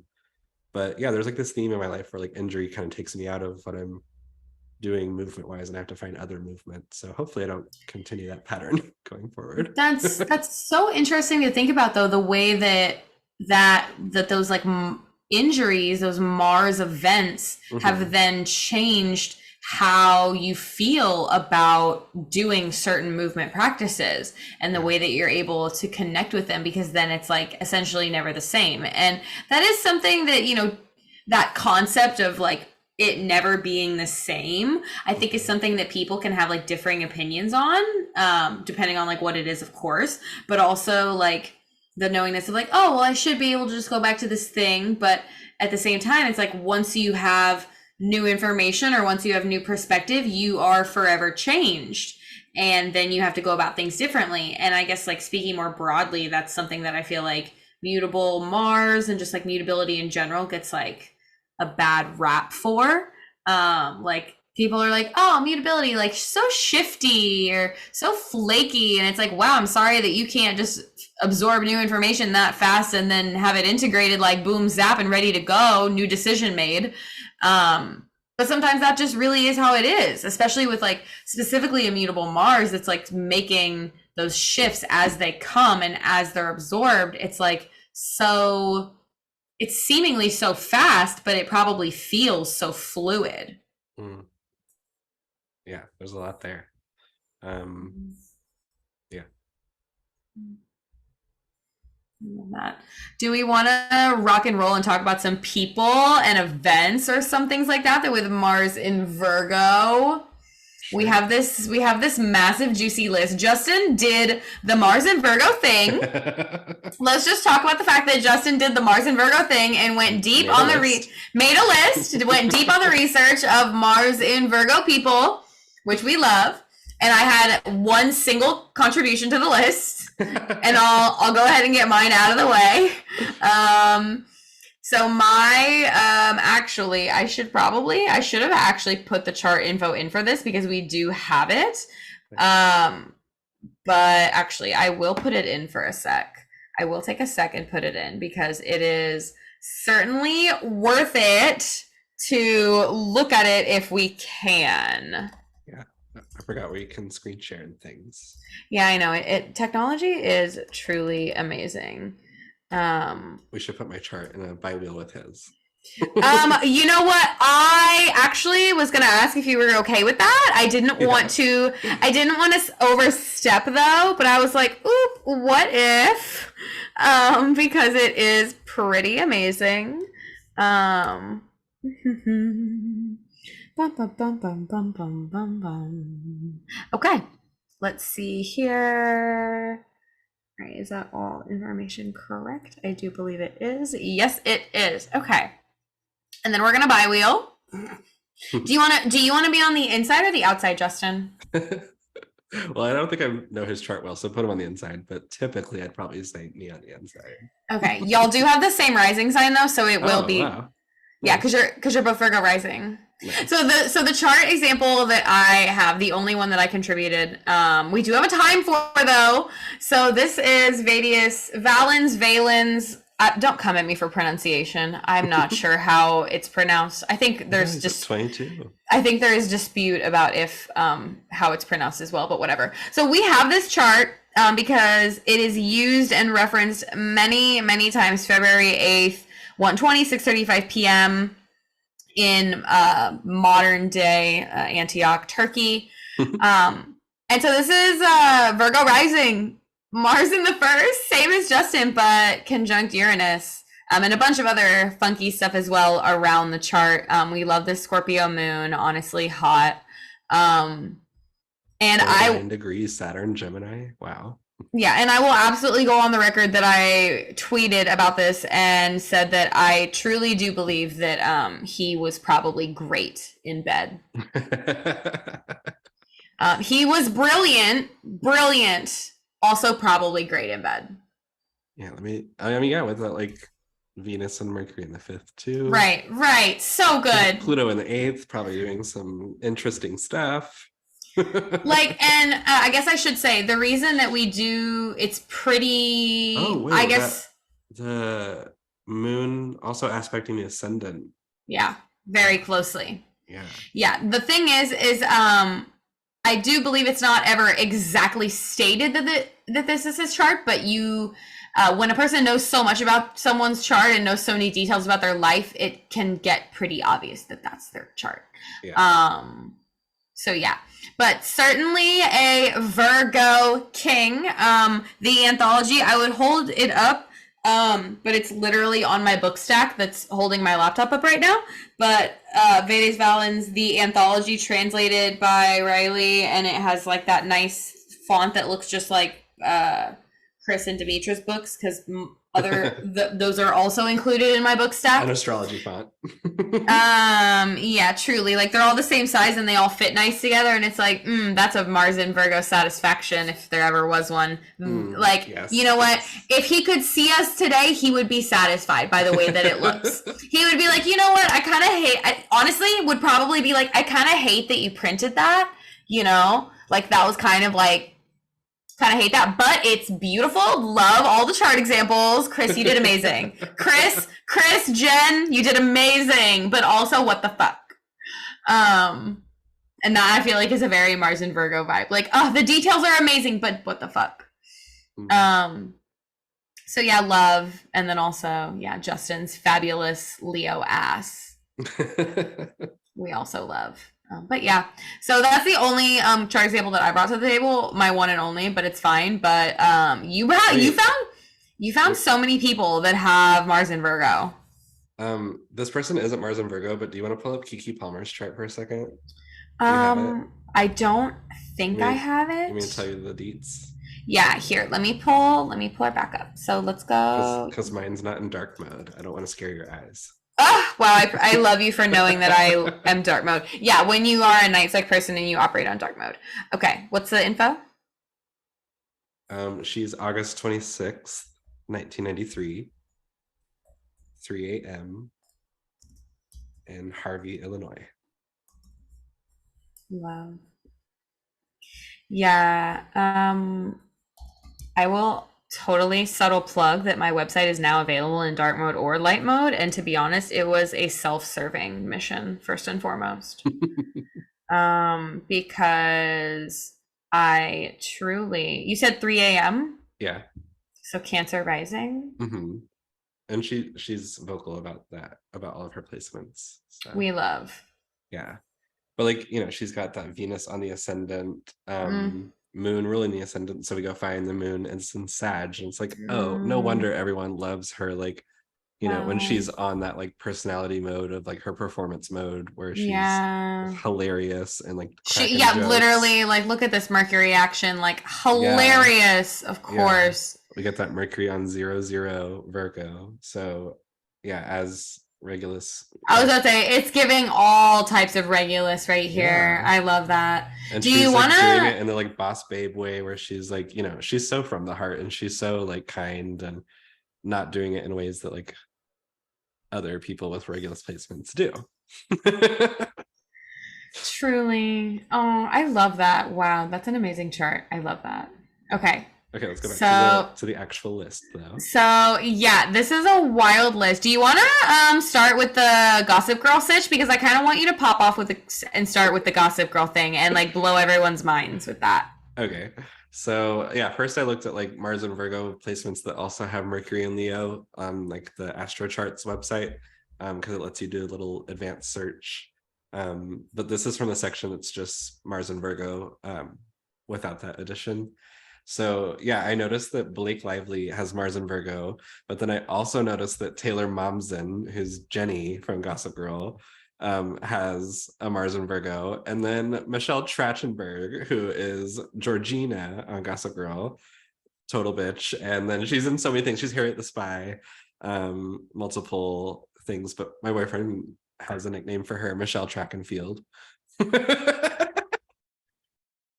So sometimes I think of her as that. But anyways, Blake Lively, Taylor Momsen, Michelle Trachtenberg, and then also Kelly Rutherford, which is Serena's mom in the series. They all have Mars and Virgo. And then Hilary Duff also has Mars and Virgo, and she was on Gossip Girl one time, like for like a few episodes. So I'm like, there's some conspiracy theory going on with Gossip Girl and Virgo. Wait, but why is that so indicative of that need to get down to the details and literally being like, what's the hot goss? What is the tea? Give me the details now. It's like that Mars urgency of like, I need the detail now. Drop me the drama in the inbox right now. Give me an audio note that I can write and take notes to. Like, truly. And like the Gossip Girl vibe of that. And then that also makes me think of Lizzie McGuire's like show.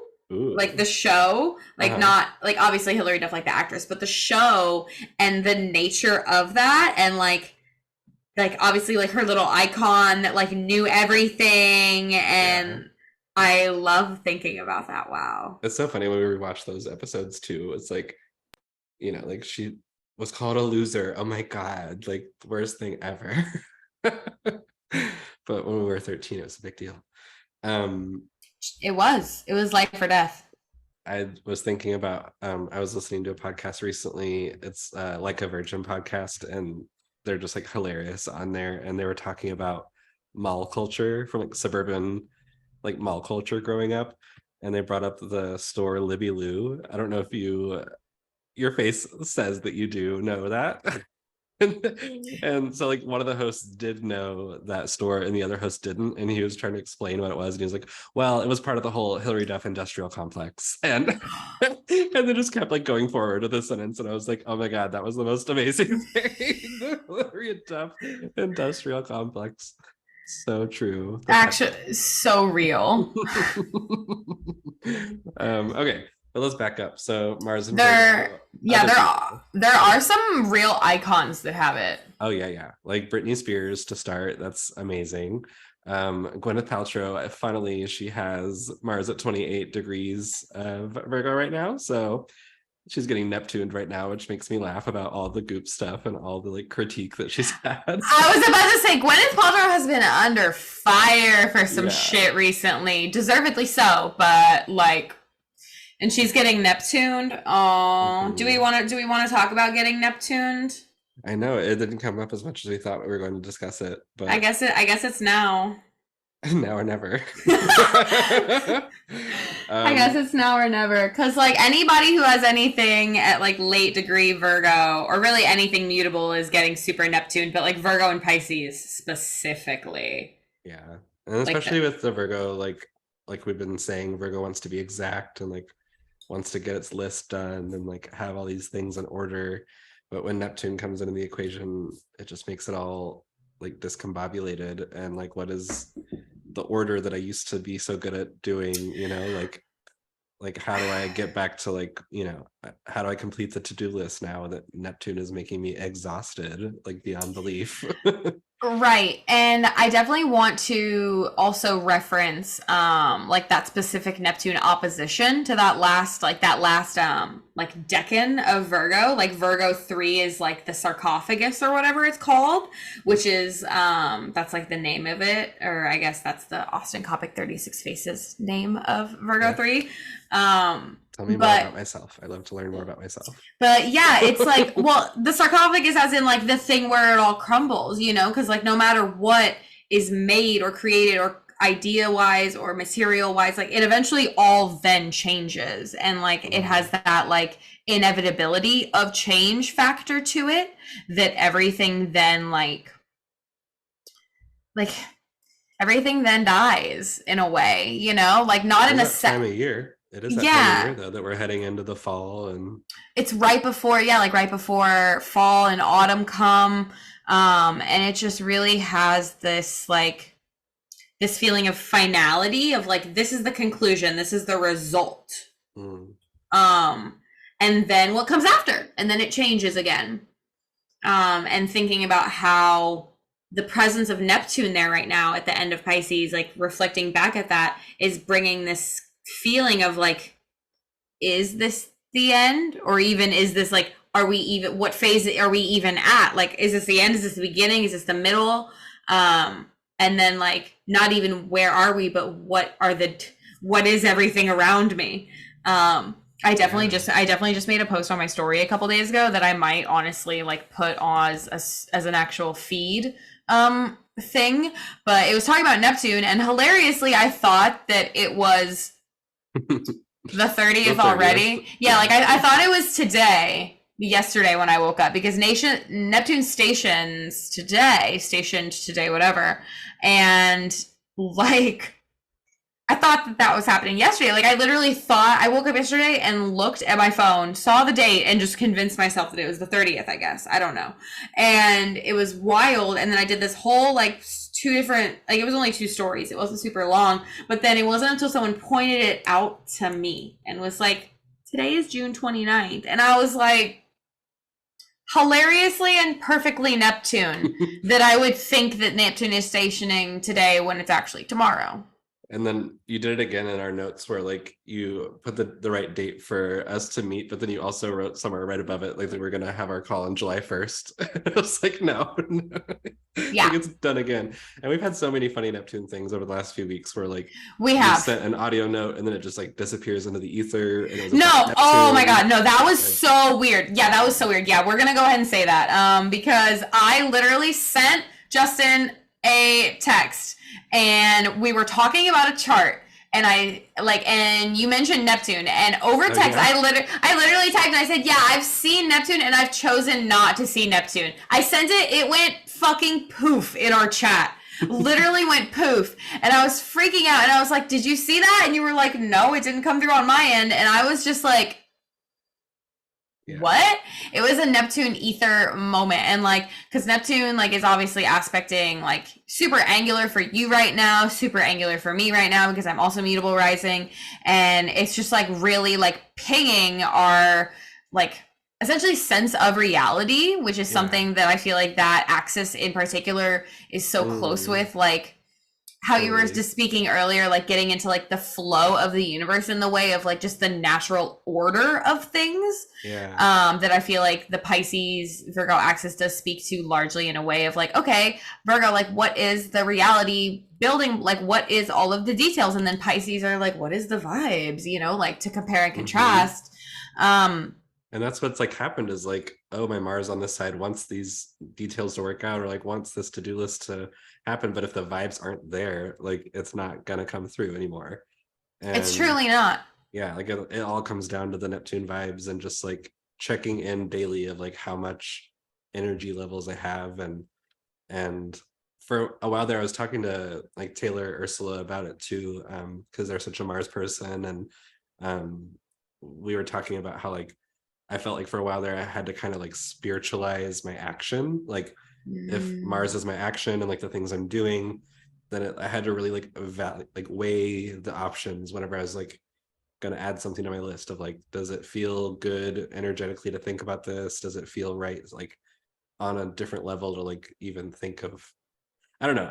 I'm getting so into the weeds about it now, but like, yeah, just really having to like consider all different levels of like what action is. And then I've heard people say that Neptune transits really like bring up a lot of like wanting deep meaning in life. Like if it doesn't have meaning, then like what's it about? Like what's it for? And I feel like I was going through that a lot whenever I was trying to leave my job the last 2 years. Like when I was trying to get out of there, I was like, it doesn't have any meaning to it. Like I'm like doing all this deep work with like my astrology clients, then I have to go back to this job that means nothing.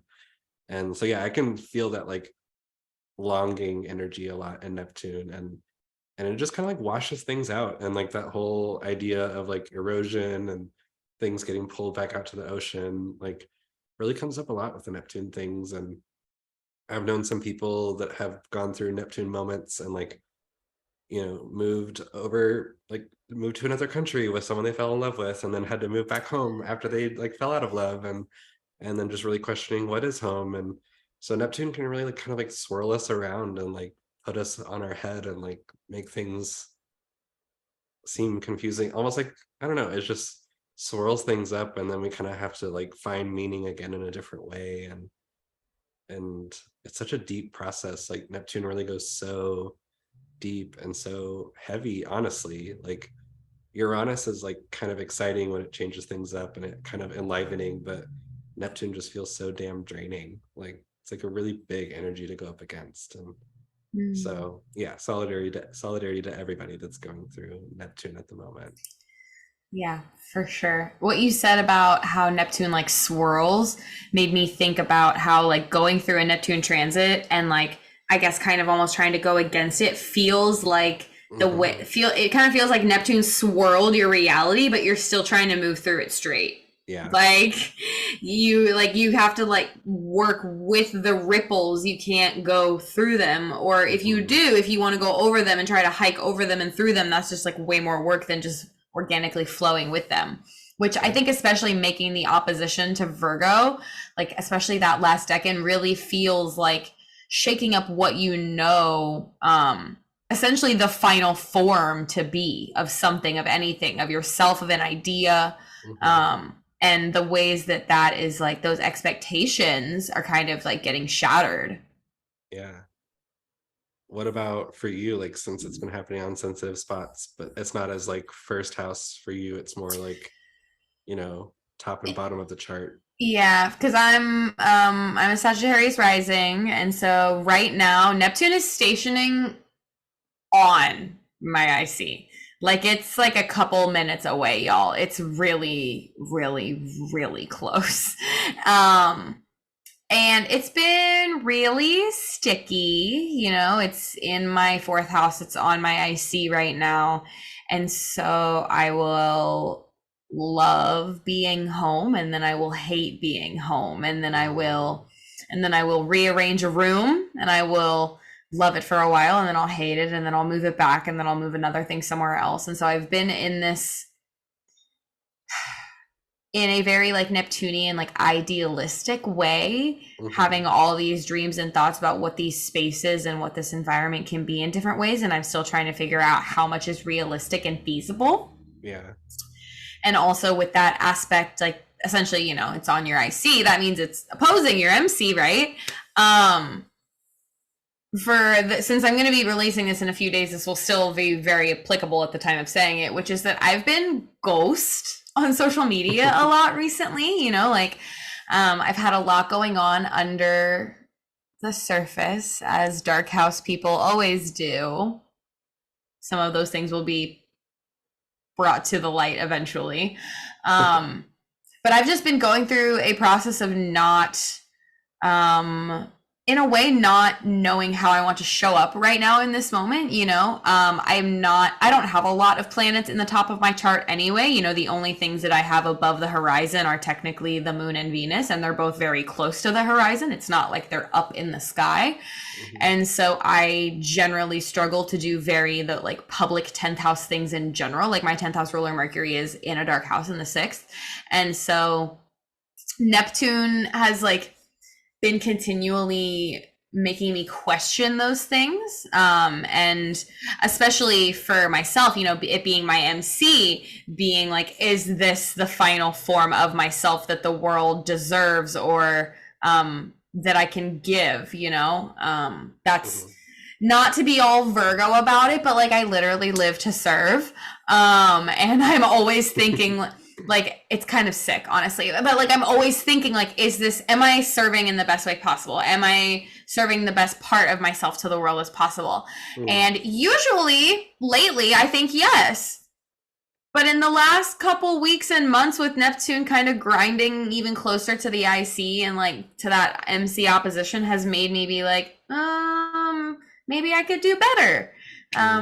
And there's nothing wrong with thinking like, maybe I could do better. You know, there's nothing wrong with that. It is just at times in this particular case, very disorienting to kind of have to take that leap into literally the unknown of thinking, okay, well, it does feel like a mystery, but I'm gonna have to dive in to figure it out. Like there's no way to figure it out from just like perceiving it or watching it. You actually have to live the full experience and, you know, take it by the horns and do it. And so that feels very tender for me right now.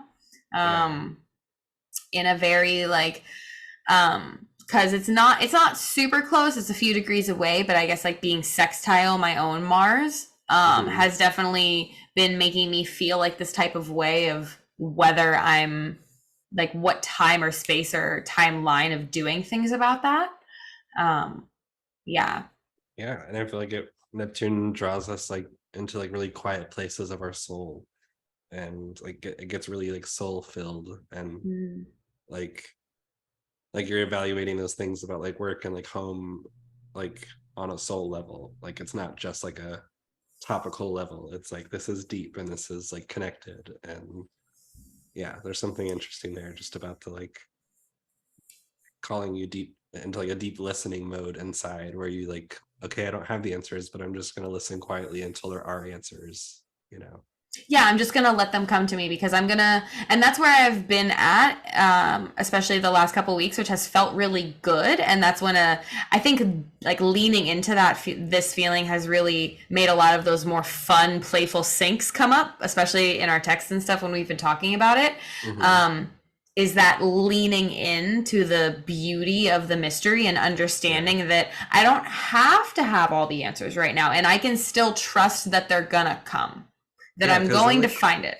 Because they're like once in a lifetime transits when you really zoom out. Like, and so it's like, oh, like, okay, I guess I can give myself permission to get lost in this soup for now and just see what comes of it, because like not going to happen again in my lifetime. Literally, that's been something that I've actually thought about, especially it becoming more deep in relationship with the outer planets, because maybe other people feel differently and that's fine. But for me, I have only fully experienced outer planet transits when they make aspects to something really potent in my chart, or they touch something in my chart, like an angle like that, you know. That's what has given me a actual understanding of what outer planets mean and feel like and how they are experienced. Whereas traditional planets, they do move faster, they touch more faster, you know. So you do get those, I feel like, a little faster than the outer planets. You know, other people can be differently, but that's definitely been my experience. And this like very vulnerable like Neptune IC experience has been a really nice time just to be like, you know, you don't have to post on your story every day. You don't have to post every day. Like, and you know, the algorithm would say differently. They want you to post a reel every day, especially if you're like having books open and trying to market yourself. But I knew that like I had, especially this summer in particular, like my work schedule is like fluctuating and changing around. Like I have a couple trips planned, like, and things like that, that I'm having a, you know, different time with that experience, especially like this is also a wild time because very perfectly Neptune IC experience, along with the fact that I'm in a 4th house perfection year. My partner's about to move into my home. So it's like a lot of those significations all on top of each other. And as we know, you know, Neptune is the higher octave of Venus. You know, allegedly Neptune is the higher octave of Venus. Uranus is the higher octave of Mercury. I'm just kidding. Allegedly. But I will say allegedly, and those who allege it, that's an opinion. I know. Those are people that we kind of make fun of sometimes, but they can just have their own meanings. They don't have to be higher octaves of anything. And I think that's just where I stand on it personally. Hate to be like a fixie who takes a stand, whatever. Will always be a fixie who takes a stand internally. Like, you and I both don't let the mutability fool you. True. I've got opinions down here. Truly, they're there. But it's like, I don't think that they have to be a higher octave of anything to be important. And I don't think that they need that perspective to be relevant and potent and important to consider and to become in relationship with. Yeah, they are fucking farther away if you're going to be an astronomer about it and be like, you know, they are farther away and that is a farther sphere of influence. Yeah, sure. But that doesn't mean that they have to have an octave down below to tie them in to make them relevant. Yeah, completely. Both points agree there with like feeling outers on exact transits when I was on that exact degree. And then I will say for Mars though, I feel like a lot of the significations that we give to Uranus about like quick change and like unexpected things originally come from Mars, from what I've heard in a lot of like my traditional studies. So I have seen that before in my client work too, where it's like, oh, they're going into a Mars year and Mars is directly on their relationship point. Like there's going to be some unexpected things coming up in relationships, unfortunately. So like, yeah, I have seen Mars show up as that like unexpected energy that like Uranus can also kind of have. But yeah, we're not doing the octave thing, just being jokey.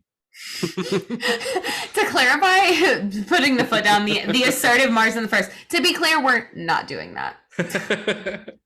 But yeah, I feel like that was a good Neptune moment. I hope that helps some people. And like also, yeah, I just want to reiterate, if you're a late degree mutable, find other late degree mutables to commiserate with, because I promise it makes it not so bad.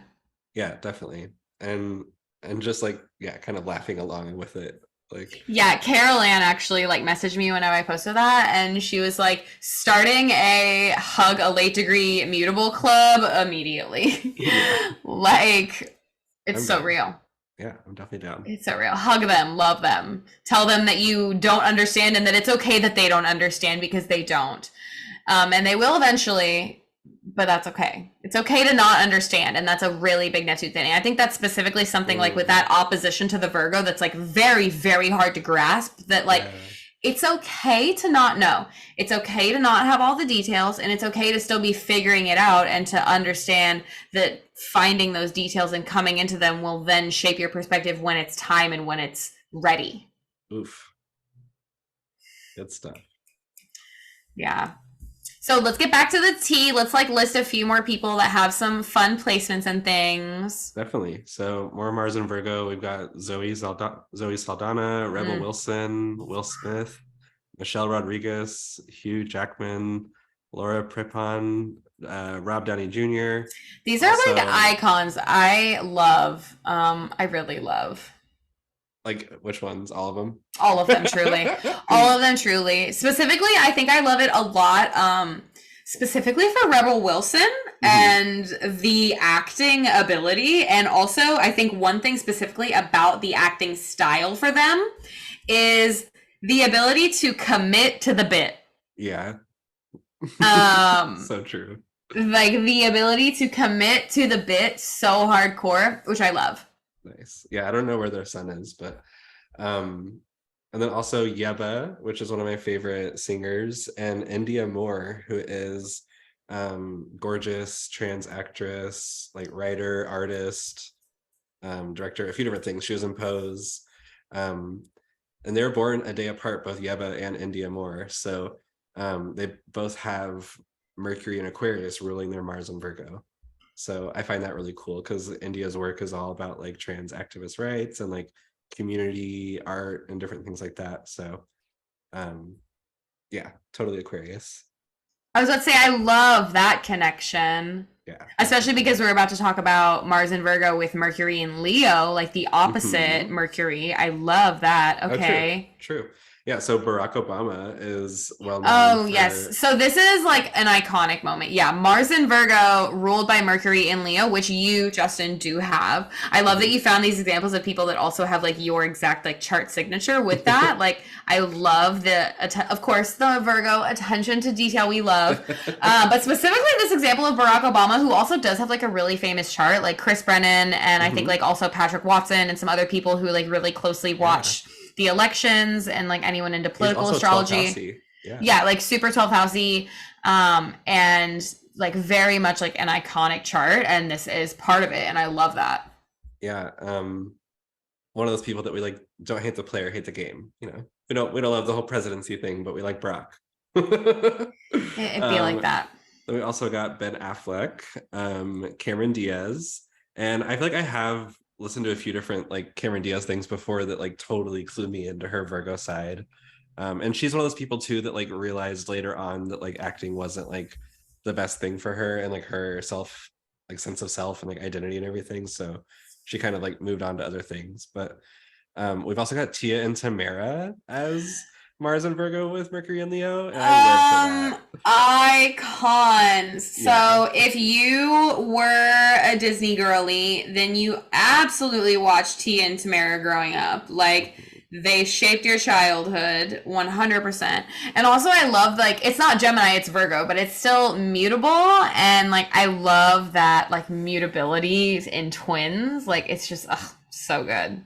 They And might they're even be like, Geminis. they might actually. I think actually, now that I think about it, they might be born in June. I would have to check. But I love that, like, especially the way that they act, like their ability to play off of each other. Mm-hmm. That's so much fun. Let's see. Tia Tamara birthday, July 6th, 1978. No, so they're Leos. Okay. No? Because Leo starts on July 22nd-ish. Oh, right. They're Cancer. They're Cancer still. Oh, my bad. Yeah. But they've got that like Cancer to Virgo sextile going on. Oh, yeah. Okay, then the sextile. That makes sense. All right, then we've also got Amy Adams, actress. Ooh. Michael Kors, which that makes sense too. Designer. Pale designer kind of thing. That is something that we kind of didn't talk a lot about, but it is worth mentioning, is that Virgo, we kind of talked about it in different ways, but like Virgos are so detail oriented that, like, especially with Mars, like I can see that in relation to like the Kors, like stitching and like all of those little things that really would play a big role in that. Ooh, I love that. And also a designer that you mentioned also on the list, a little bit down, is Betsy Johnson. So like mentioning both of those designers at once, I feel like is really potent, because like they both have such iconic styles that have really lasted. And I think one thing about that is that I've always heard about both of those designers and their brands is that they're very well made, like they're very durable. Like the creation process is very quality. Yeah, like high quality, and like it was made well, which I feel like really speaks to that attention to detail in making sure that it's something that, like, if we're gonna do it, we're gonna do it well. Nice. Yeah, definitely do it the right way. Absolutely. Yes. Do it the best way. The best way. I do it the way that it should be done according to myself.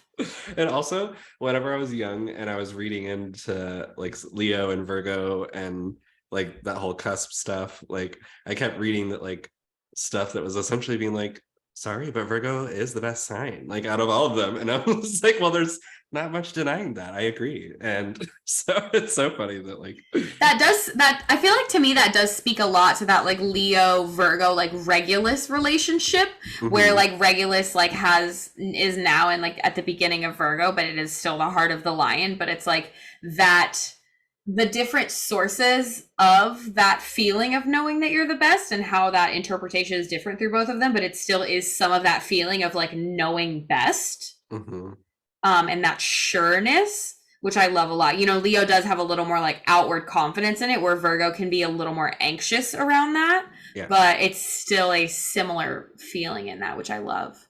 Yeah, and it's like if we do that thing where like the next sign kind of is correcting something about the previous one. I don't know if we have to use the word correcting really, but people talk about that, you know, like I can see that with the Virgo thing of like, you know, Leo just finished like expressing all this stuff, but Virgo's like reeling it back in a little bit and like choosing which parts to share. And I think whenever I was young and I was reading about the cusp that's between Leo Virgo, it was called the cusp of exposure, and it was all about like only showing like parts of yourself to people when you fully trust them.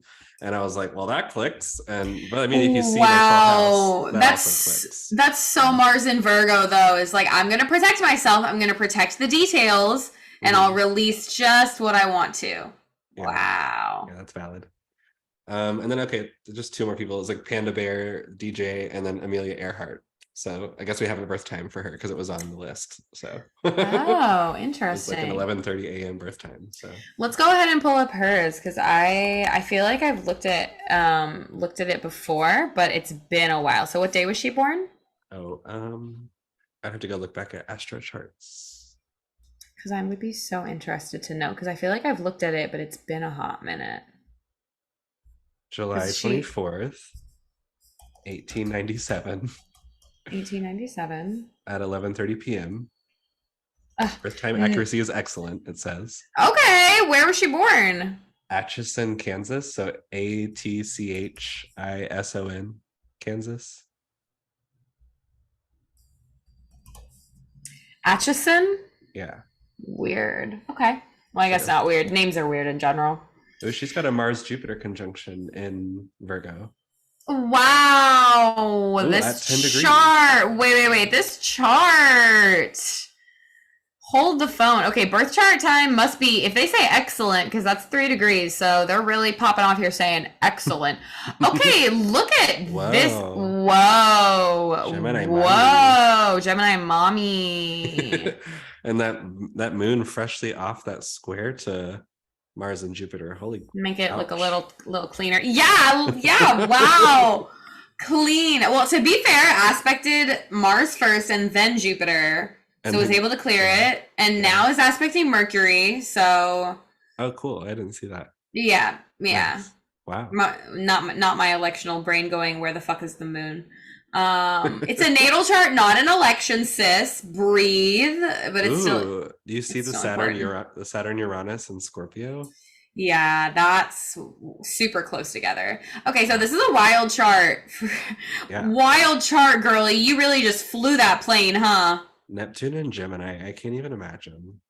She really flew that plane, huh?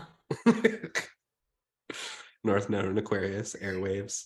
Airwaves. I mean, the symbol does look like airwaves, but that's wild. Okay, yeah, this is really, I mean, clearly she was amazing at it and she loved it. It was her passion. Mm-hmm. Wow. I wonder if she was like a big like sports person before flying planes or something, like, or like did activities that were like, you know, fun and out there. Narrator looks ahead a few hours at Justin and Mackenzie's chat and looking at both of us in looking at the Wikipedia history of Amelia Earhart later. Looking ahead, be like, on the next episode of their friendship, seen in the chat later. That's funny. I love this chart though. Like I just love this. I also just have a very soft spot for Taurus risings that are ruled by Venus and Gemini. Also, midheaven in the 9th house and flying.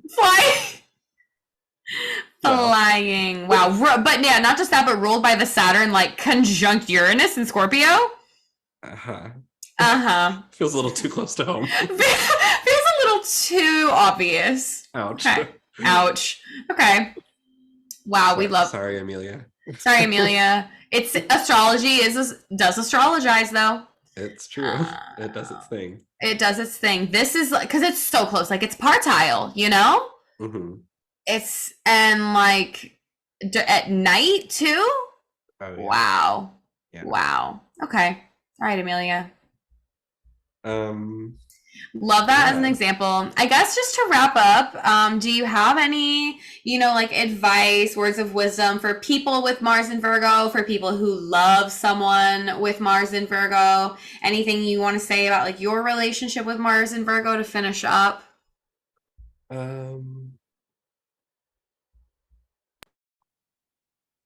don't know. Just be nice to them. They just need someone to tell them they're doing a good job. Honestly, though, tell them that they're doing a good job. Yeah, I feel like Virgo just wants to if a Virgo is trying to help you with something, like point out the fact that was helpful, or like thank them for doing something. And that'll just keep them gassed up to keep doing it too. Oh, that's so sweet. Yeah. I mean, I feel like besides that, I've already given a lot of like other Mars like advice, but that's just what comes to mind for like Mars and Virgo people, what they might need. Yeah. It's like, yeah, just tell them they're doing a good job and they can be a little easier on themselves. Oh, no, I love that. That's perfect, actually. Wow. Yeah. There was only one other thought too that I had as like a Mars archetype kind of thing. Have you watched Avatar: Last Airbender and like Korra? Yeah. Avatar Kyoshi, which is like the one with the fans and like she's Kyoshi. Yeah. Oh yeah, the Earthbender. Yeah, where she's all about like justice and like really kind of like does some intense stuff. Because and like all the Kyoshi warriors. Exactly, yeah. So there's 2 books that came out that are about Kyoshi, like from her like teenage years all the way up to like becoming the Avatar and like going through that whole journey. And she is someone that has had a lot of like very hard things happen to her in her life, and She's also queer, so like it's a queer Mars icon, archetype kind of thing. And it's like, it makes me think of Mars and Libra because of the way that there's like the justice factor, but then also she really leans into like her relationships and like learns a lot from like friendships and those dynamics. But then also like the idea of the avatar being born into this like thing where they have this big responsibility and they have to like weigh the decisions about like what's best for like everyone versus like what's best in my own heart. And I feel like that's a lot of the Leo Ooh, third makes decan. me, I was about to say, it kind of makes me feel like that Regulus energy of even like that first couple degrees of Virgo, actually, like that, like especially her being an earthbender. I love that. Like that need to like do something for a greater purpose and then like actually having to do it. Wow, that actually does give me like Mars and Virgo energy, like first couple degrees. Actually, wow. And there's like That's so hot. much to it. Like there's like, because she comes into becoming the avatar in a totally different way than other people did, and like they thought that this other person was the avatar and she was kind of like one of the servants for the avatar, but then it turns out she was actually the avatar. And just like these things where like she grew up not really having parents because they like abandoned her, but then she finds out later on that like they abandoned her with kind of good reason because they were like fighting this big fight and like doing this big rebel thing. And then she ends up kind of like learning her skills from that same group that her parents originally started. So there's this whole like storyline of like where her need for justice really comes from because she's been through so much shit. And I just find that to be like a detrimented Mars like thing of like starting from this like harsh place, starting from this like unfair situation, and then moving through this process of like learning martial art of sorts, you know what I mean? Like literally martial arts. Yeah, and like how there's art in that. And but I don't want to spoil too much about the books because people should read them. But definitely. Maybe one day I'll do like a presentation on like Kyoshi Avatar. Ooh, that would be, I would honestly love like an Avatar astrology crossover. Like, cause I know people have done cute stuff kind of like that online or whatever, but I would love like actual in-depth because I have capital O opinions. So yeah, I'm actually rewatching Avatar right now, or I'm working on it. I'm rewatching a couple things right now. Well, I honestly didn't see your note I didn't see that note, to be honest. Oh no, I just feel like you haven't told me that in like our text. Oh yeah, well to be honest, because actually, spoiler alert, you were telling me about like Kyle and like Pokemon and stuff because I started rewatching Pokemon as well recently, and to be honest, that one kind of took over because I'm rewatching Pokemon by myself, but I'm rewatching Avatar with Max, my partner, and we've just gotten distracted and done other things and have kind of forgotten about that, which is definitely my fault because I'm the one who usually falls asleep early, but whatever. But yeah, or like we've tried to watch it. Yeah, like having like a yearly or like bi-yearly rewatch of Avatar is always a good practice. So good for the soul, healthy, good for astrologers as well. Elemental education. Yeah, definitely. So tell us, Justin, tell everybody at the pod, is there anything that you're working on right now that you're really excited on right now? What do you offer and where can people find out more about you? You can find me on Instagram at Hawthorne Rising, like hawthorne.rising. I guess also, Justin, we talked about it a little bit, but not like outright that Justin is like super talented herbalist, like such a brilliant astrologer as well. Yeah, that is where my astrology like started too, is from being involved in the plants and like learning about alchemy, and then just being like kind of like that Mars and Virgo needed to go deeper in the details, where like I was taking some alchemy courses and they were like, Saturn is restrictive and cold and Jupiter is expansive and warm. And I'm like, but like, why? Like, what is, like, I need to know why this is the way it is. And so that's what made me go deep into astrology. Oh my gosh, and we didn't even like talk about how we met or anything. Wow, true. We did not even talk about that. If you're here at the end of the pod, you're gonna get a treat then.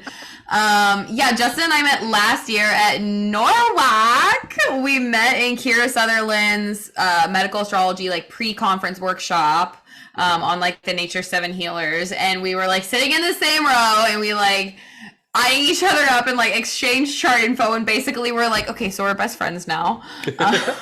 Well, also like it was like about to be a new moon on your sun and on my midheaven, and we were like, okay, we have a cute like synastry there. And It then, was so cute. So and it was cute. also like we were talking about like fascia and like the body and like movement in that class, and it was just like, oh cool, like you and someone else in the class were both like astrology plus dance, and Yeah, um Jay. Yeah. and And that's then when we you were like still also, releasing your videos of like you doing like astrological oh yeah, I was doing transit dance. I still do those, but I was doing my daily dance devotions. Hmm. Well, I still do them, but I was posting them very vulnerable. Yeah. Yeah, and then like talk to Jay a little bit, and then that's also where we connected with Kelsey, like Alchemy Astrology, I think is her name, Hmm. like on the gram and stuff. Like all amazing people, like essentially such a good group in there. Like it was so good. Energy in there was freaking amazing. Yeah. Um, yeah, and then we basically have just continued to talk and send each other voice notes, and now we're here and we're in love.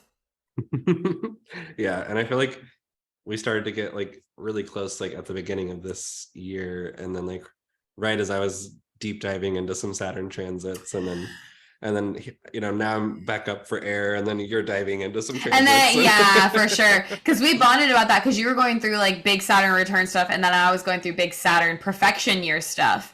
And then like Yes. we like were bonding over like the mutual Saturn stress. Hmm. And at the same time we were like, oh my God, both of our lives exist entirely on the 612 axis, it feels like sometimes. A little more for your like you at times than me because you just have more planets there than I do, but it's Hmm. still just like that constant way of existence and consciousness in the world that you like baseline foundation. Um, Yeah, yeah, lots of especially with my stuff. moon there. Yeah. Yeah, um and my moon across the way. but yeah, okay, so back to But yes, letting people back to Justin back to me. being back to yeah. Can we have a Regulus moment of Justin saying back to me? Back to Regulus said me. back to me. Thank you, please. So funny. Yeah, hawthornerising.com. You can book appointments with me there for astrology. So I do like regular old birth chart reading, or we could go 3 months ahead or a year ahead. And then I've also got some other little fun ones where we could go backwards in time and look at like past like progressions and things. And there's also a little experimental one where like if you need help planning your time off from work, we can do some astro planning. And I feel like that one's just like unique and maybe a little bit ahead of its time. Maybe people aren't ready for astro planning just yet, but we're going to keep it on the list because I think it's a good idea for people, especially if they're in a situation where they have like full on like PTO or like whatever the situation can be, like utilizing your timing factors for when they're best for you to take rest and stuff like that. So Absolutely, and like finding like optimal times that it's best for your body. You know. yeah, yeah. So I've got those things going on, and then also one of my Mars and Virgo things is I've got all these herbal products like waiting in the wings that really do need to get out there to some people's homes, but I've been taking a little long on the labels. But regardless, they're coming soon. There's some really sweet, like really Venusian medicines coming out. So yeah, if you're into like sugar scrubs, body oils, hydrosols, that kind of vibe, then go check out Hawthorne Rising. Maybe hop on my email newsletter list, even though I'm like every now and then I'm like, oh my God, I'm gonna be so good at my email newsletter. I'm gonna like send out things every month. And then in the next month I'm like off track again. So mutability. Mutability at its finest, but you will send one when things are ready. That's for sure. Totally. And also, let's talk about the fact that Justin has his own podcast. Like True. Bestie has a pod, and we love it. It's called Nectar of the Heart, and here at Fuck with Fate, we love it. We love Justin's pod so much. I love it. I listen to it. It's good. Thank you. Fun. I've technically been on it, but it hasn't been posted yet. Cover space. Not the fan. It was the thing where it was like right before those Saturn transits. We recorded No, quite literally. It's actually going to be really funny to look back at that conversation and this one because like our friendship has like transitioned and changed and blossomed so much. Like we were close then, but we're so much closer now. And also like Saturn was still in Aquarius then. So like the world was so different. The world was so different. Saturn was in Aquarius. The transits that were happening then were wild. I remember, I don't remember if we talked about it when we were recording or if it was like before or after, but I remember we went in deep, like talking about everything that was going on because we were both just like WTFing at the time. Like it was such a crazy time that we recorded that. Yeah. So maybe that's what's kept me from like going back to fully edit it. I'm just like, I don't even know who I was back then. Well, because it was also around that time that, won't go deep on the transits, but there was some it was a time. It was a time. Yeah. But yeah, overall, those are some things that I'm working on and where you can find me. I should be getting back to the podcast soon with some more episodes in regards to like the crossover with like acupuncture and astrology has been like really pulling me in, and it's not something I planned when I first started the podcast that was going to be like over 60% of like what I've talked about on the pod so far. But I don't know, it's been this cool thing where acupuncture has changed my life in a bodily way, and I've just seen the connections between the two, how they're both just describing the like macrocosm microcosm stuff, and so I'm obsessed. I'm thrilled about it. I love listening to it, and I'm thrilled to just like continue hearing more about it because I love hearing Justin talk about it. Yeah. Oh, thank you. Well, I hope to invite some more people on that are like, you know, experienced in their own right, like with that stuff, and like people that is their heritage and things like that. So, but you know, sixth house, whenever there's time and energy for it. whenever the space is there, truly. Yeah. But thank you so much for having me on. This was such a delight to talk about all the Mars things. Thank you so much for being here. Mars and Virgo, as I said at the top, is just one of my favorite Mars placements. It's so juicy. It's so good. There's so much there. And it's, I will say this for all Virgo placements, but Mars and Virgo as well. You know, to be loved by a Virgo is something different. It is such a different and special kind of care and attention to detail that it's like, to be known by a Virgo is to really be known. And it just feels so good. And it's just so special to me. So yeah, thank you for being here and for giving Mars and Virgo the honor and the love that it really deserves. I love this series. I love talking about Mars, as it's obvious. So thank you, Justin, for being here and for talking about it with me. Thank you all for listening. You know, thank you for being here. Thank you for being funky. I will see all of you the next time that our fates weave together.